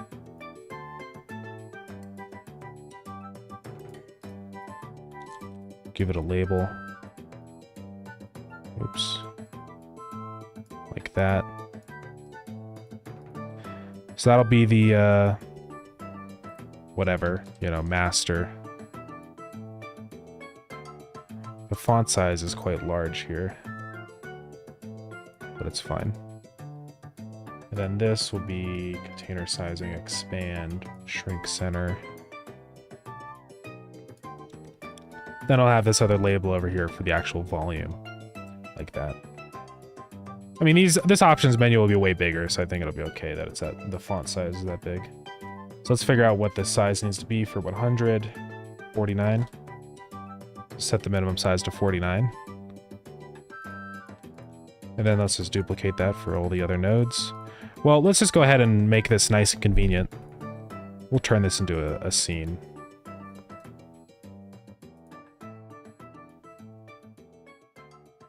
So we're going to do HBox, or call it volume slider.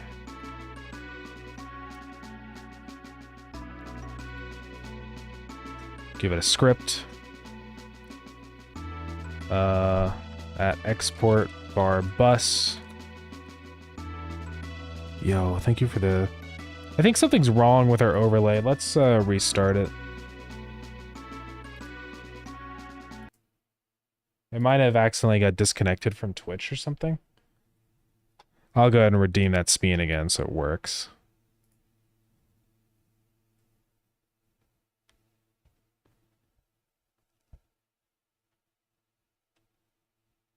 Come on, overlay. There we go. Uh-oh.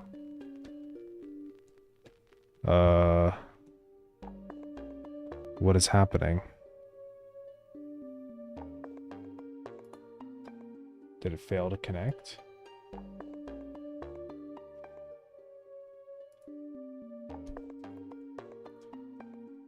Huh.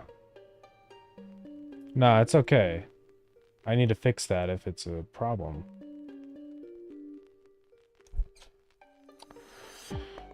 I don't know why that's not working. That's kind of problematic. Didn't actually delete something, right? No.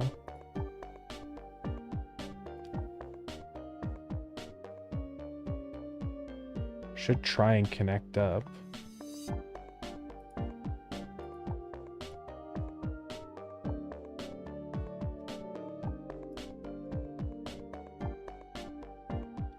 Huh.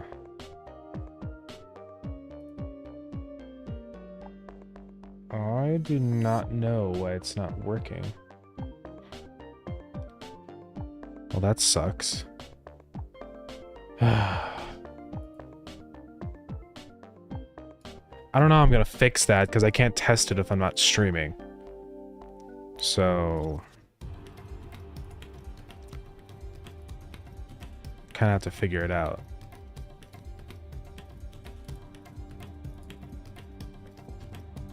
My scene tree's looking horrendous. Don't worry, mine too.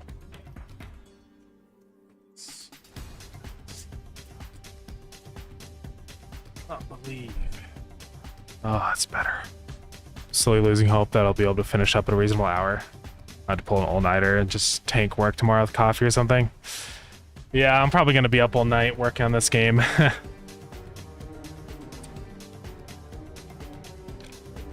This is extremely frustrating that this isn't working now.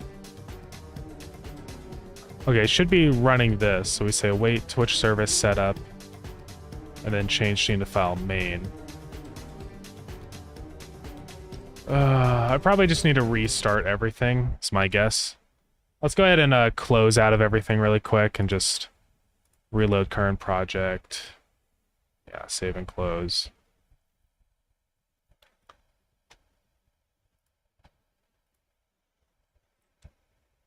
I hope that fixes it.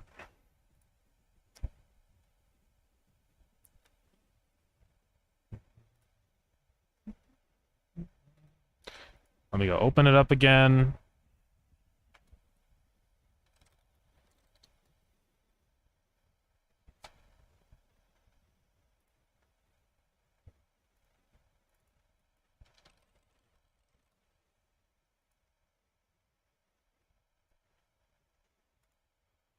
So that one, a text will be equal to bus.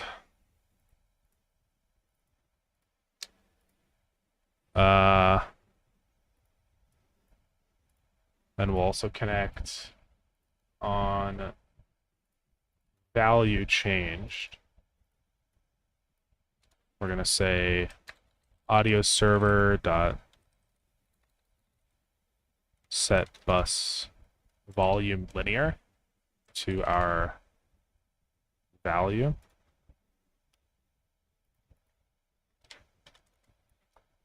Then we also need to say audio server dot get bus index for whatever our bus is. Pass that in. Pretty easy. Then we're going to say global dot settings at index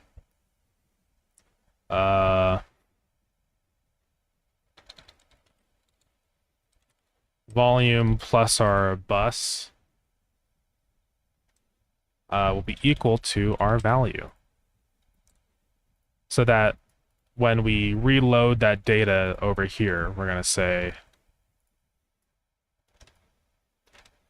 get the ID of our bus, set bus volume, ID, and this is, we're going to say global dot settings dot get volume plus bus, and default will be 1. So that should work now. Okay, anyways, let's see if this overlay works if I reload it now. I am hoping it will, because if it doesn't work, I don't know what happened. I don't know how to fix it. Alright, let's see if it works. Okay. We're good. Thanks for letting me know about that. I don't know what happened. I think it's just my computer freezing is caused some issues, but it seems to be okay now, so whatever.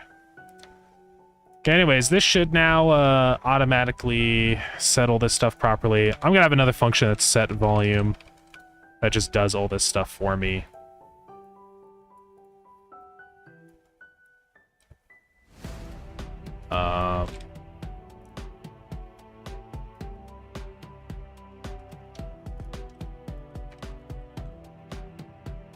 Set volume value. Now down here, we're saying get bus index, set it. Oops.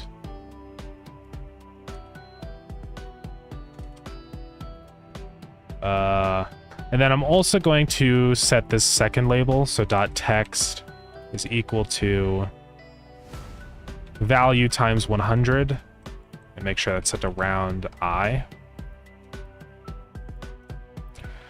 Alright, so let's make sure this is all good. We'll set the first label, set our initial volume from our settings, and actually on that one now we're just going to do this.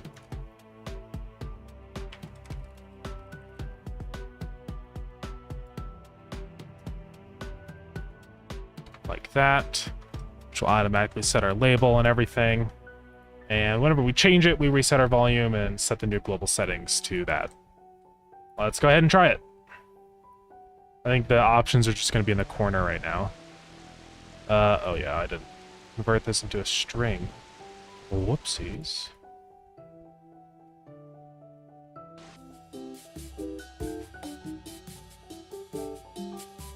Oops, I set the value wrong. Value should be 1. Step should be 0.01. Let's try that again.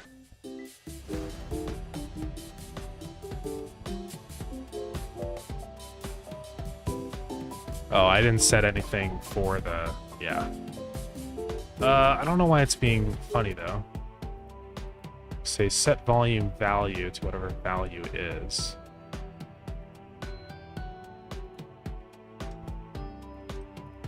Should be 1 by default. Oh, it's probably because it's saved as that crazy value. Yeah. Should be fine now. I don't know why it says 22, though. Okay, let's let it save at 26. Should be every second, so it should be saved. Then we load back in. I don't know why it's being reset back to nothing. It's a little odd.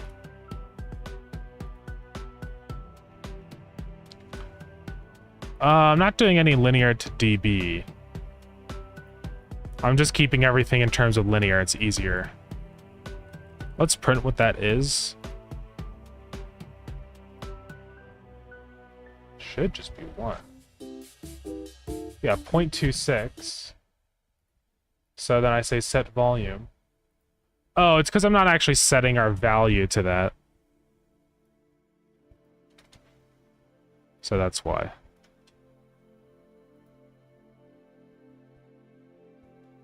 I'll just say value is equal to value or whatever. So these are going to cause issues. Change those.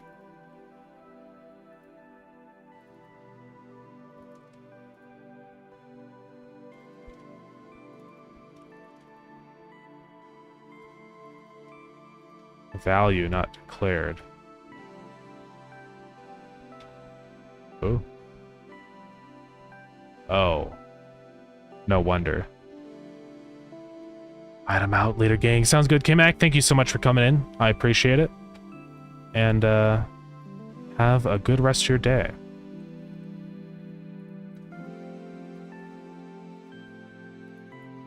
Okay, that should work now. Let's go ahead and see if this does what I want. There we go. So all I've got to do now is just actually set the bus in the main menu, because it's not set right now. So set the bus to master.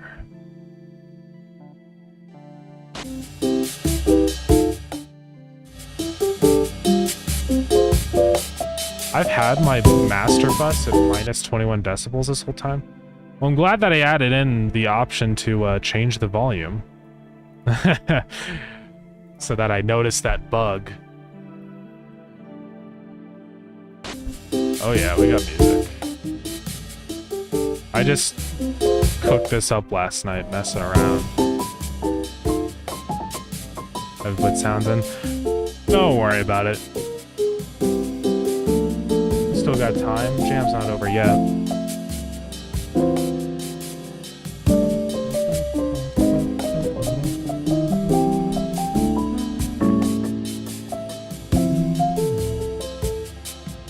I just made a little drum beat.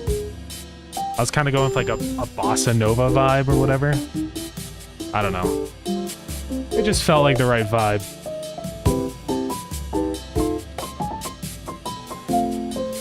So chill, thank you. There's also the whole new soundtrack thing on the website now, so I figured it would make sense to have some music going on.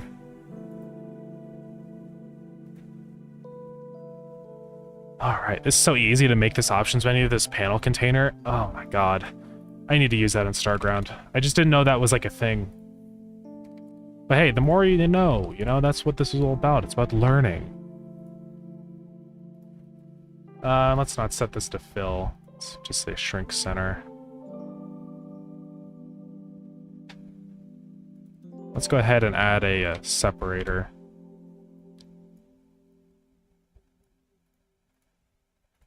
I need to modify the vibe of that separator. Should I add this to the playlist? I can. It's a really short song though. Like it just loops forever. So I'm probably gonna, if I do add it, I'll probably kind of extend it a little bit so it's not so so boring. But yeah, I could. Alright, set that thickness to 4. Now this needs a little bit of content margins here.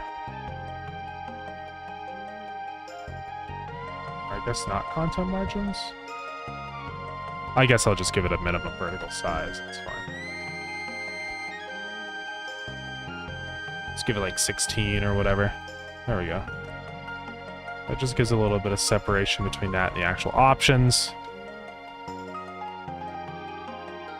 He waltz the butt. That song's like 5 seconds. I guess so. I could just modify it and tweak it a little bit. I did have more ideas for it, but like for that song, but I was just like, well, I've got a lot of other things I need to do, so I'm not going to spend all my time making music, but it's fine.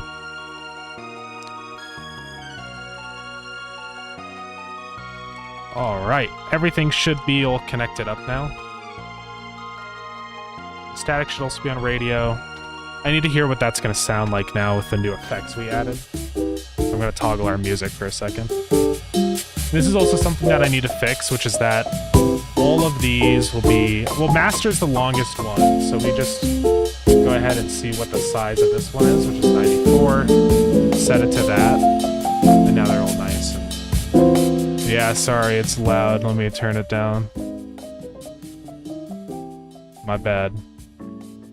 Are your ears okay? Sorry. Ah, why'd it get loud? Oh, okay. Loud jump scare. And then the music works. So let's see what it's like without any radio volume. Probably a really bad idea. Kind of makes the game impossible.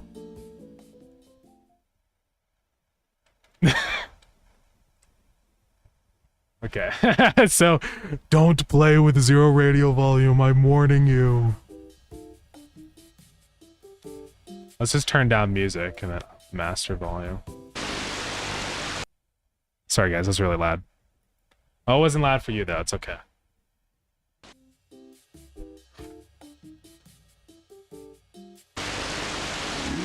have bills weighing you down. Pete here has got a deal for you. We've got... Yeah, maybe I should like set a minimum value for the radio. I don't know. Or maybe I shouldn't even... Well, I won't be able to tweak the volume, but... Yeah, let's just set a minimum for that one because I don't want people to accidentally... I'll just say export range. Minimum is 0. Maximum is 1.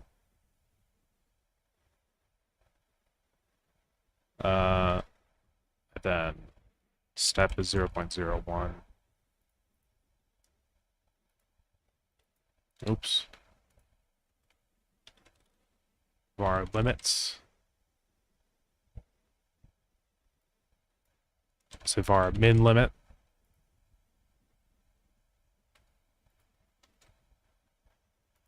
By default is 0. So now I can do on ready, we say slider dot min value is min limit. So if we go back into main now and we click on our radio, we can set that to be like at least 0.1. So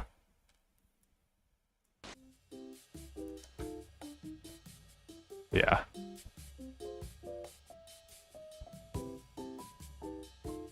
So that'll probably work.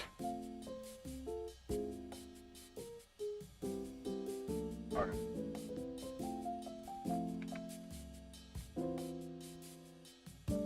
At the end of the game is the final message, drink more Ovaltine. What is Ovaltine? Let me look it up.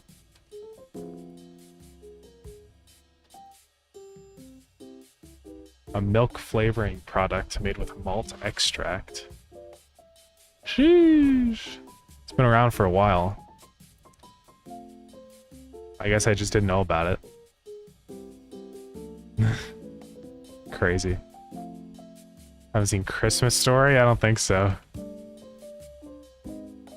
No, I have not. Sorry, I'm too young. But yeah. Ugh, this button is funny. I gotta fix that. Okay, so that should prevent it from being unplayable. Yeah, it should be okay. Alright, so I have to play tutorial button. Let's fix the theming for that because it's very funny. Toggle button. No, I didn't call you too old. Man. Disabled, hover. Yeah, the one it needs is we have press, normal. What's the one that's causing... Oh. Toggle. Oh, I see. Oh, I guess these are the things. So we have pressed, but we don't have pressed hovered. Hover pressed.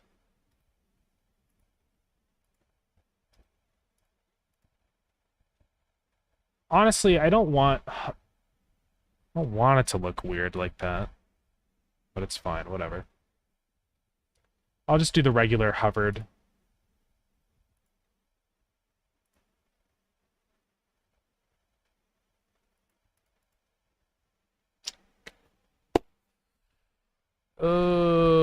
Come on. Okay. So now it should be normal. Let's go double check.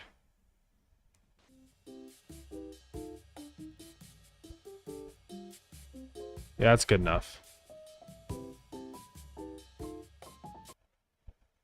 The little slider thing is quite tiny, though. Press with hover. Hover press. Oh, Press with God. hover. Hover. Press. That's how I feel Press right with now. hover. Specifically look at a, we could also do like a checkbox button. But it's fine. This check button has all these little icons. I really don't feel like making them, though. So I'm just going to, not worry about it. I mean, technically, could we do like a... No. It'll be fine. It's a very minor thing. So, I guess we need to record the tutorial. This is what I have here.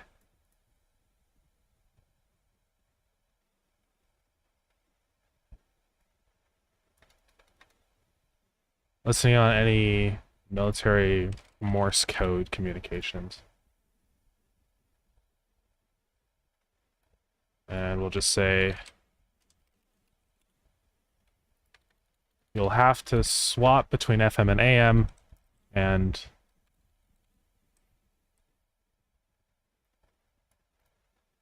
Go ahead and take a peek over on your left. Spot a signal, enter it, translate it, and enter it onto your keypad. Careful if you get it wrong, HQ will not be happy. Alright. Butter dog, no with the butter. Type beat, yeah.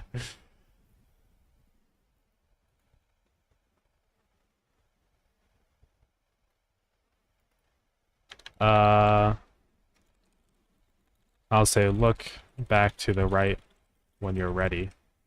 I do want to see if I can have time to implement the light turning off thing.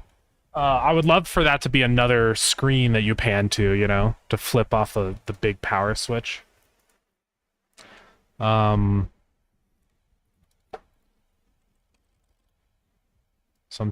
enemy forces walk past your room. You hear footsteps, right? Knocking or any other noises.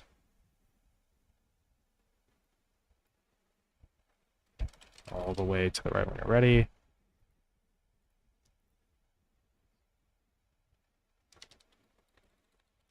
Immediately turn off your radio and stay quiet until they pass.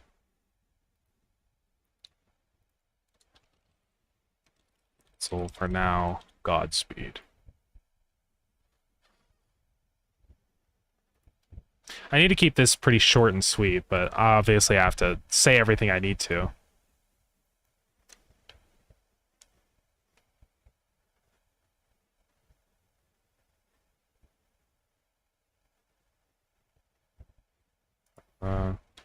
Each successful signal will grant you a cash bonus.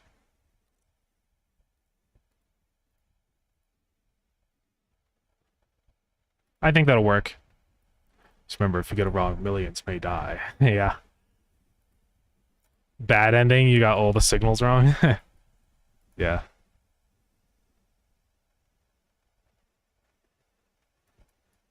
Yeah, we could do that. Say, get, interpret any signals, millions could die.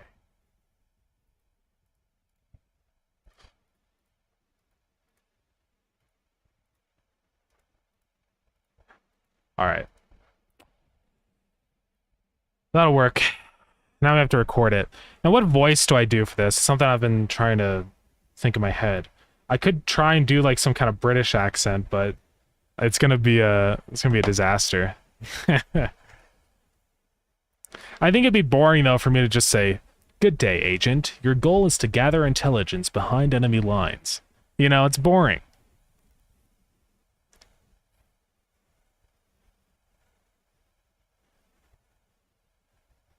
I could be like, "Good day, agent.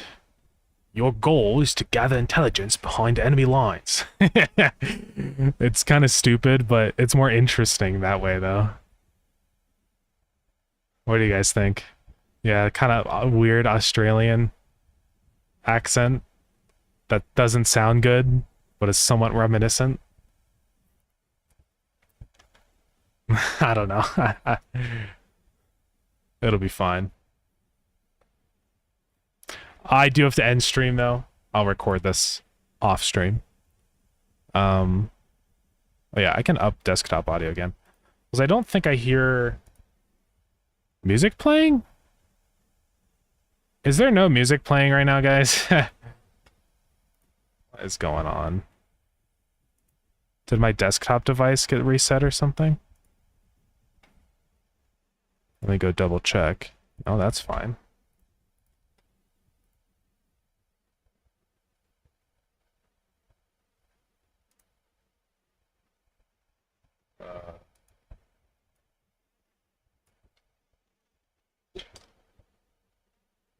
Well, I probably just have music turned off. Okay, I'm stupid. It's okay. It would be cool, but yeah, I'm not allowed to use any outside assets. I asked about that, and it was like a hard no. I'm just not allowed to. It's fine. I'll probably do stuff like that after. I'm thinking of doing like a post-jam version eventually, where we get to go back and add in all those things I wanted to do. But yeah, fortunately I cannot. All right, well, that's going to be it for today's stream. That's it. You guys don't get to watch me develop it anymore until we work on the post-jam version. Yo, what's up, Season? Coming in just at the end. But yeah, thank you everybody for coming. The jam ends tomorrow at 11, so I'm really going to lock in and focus on trying to get all these little last loose ends finished up. And get the game all stable and ready to go. I'm going to be doing a lot of playtesting, make sure everything is fun and stuff. But yeah. Good luck to all of you doing Down2Jam. I hope it goes well. I'll next be streaming Wednesday, where we're going to be playing through the games and rating them. So, yeah. There's probably not going to be like a million entries, unlike frickin' GMTK, so we'll probably actually be able to get through almost all of them, which is nice, but look forward to playing your game. Thank you, yeah. Top on the mine and craft, nice. Alright, well thank you everybody, let's go, before we end everything, find somebody to raid. Preferably also doing, shut up. Preferably also doing Down2Jam. Let's sort by the Down2Jam category. Oh, let's raid Koslaski again. Oh, I went full screen by accident. Oh god. Okay. Thank you, everybody. Feel free to buy Starground, join the Discord. Next be live 3:30 MDT on Wednesday. So, see you all then. I hope I can get my game done in time. I think I can. It's like almost there. I'm gonna start working on all the like extra stuff, you know, like the art, and get the page all ready to go, so that I have like a nice working build of it ready for the date, just in case I run out of time or something. It's always just good practice to do that, so. Alrighty. Goodbye, everybody!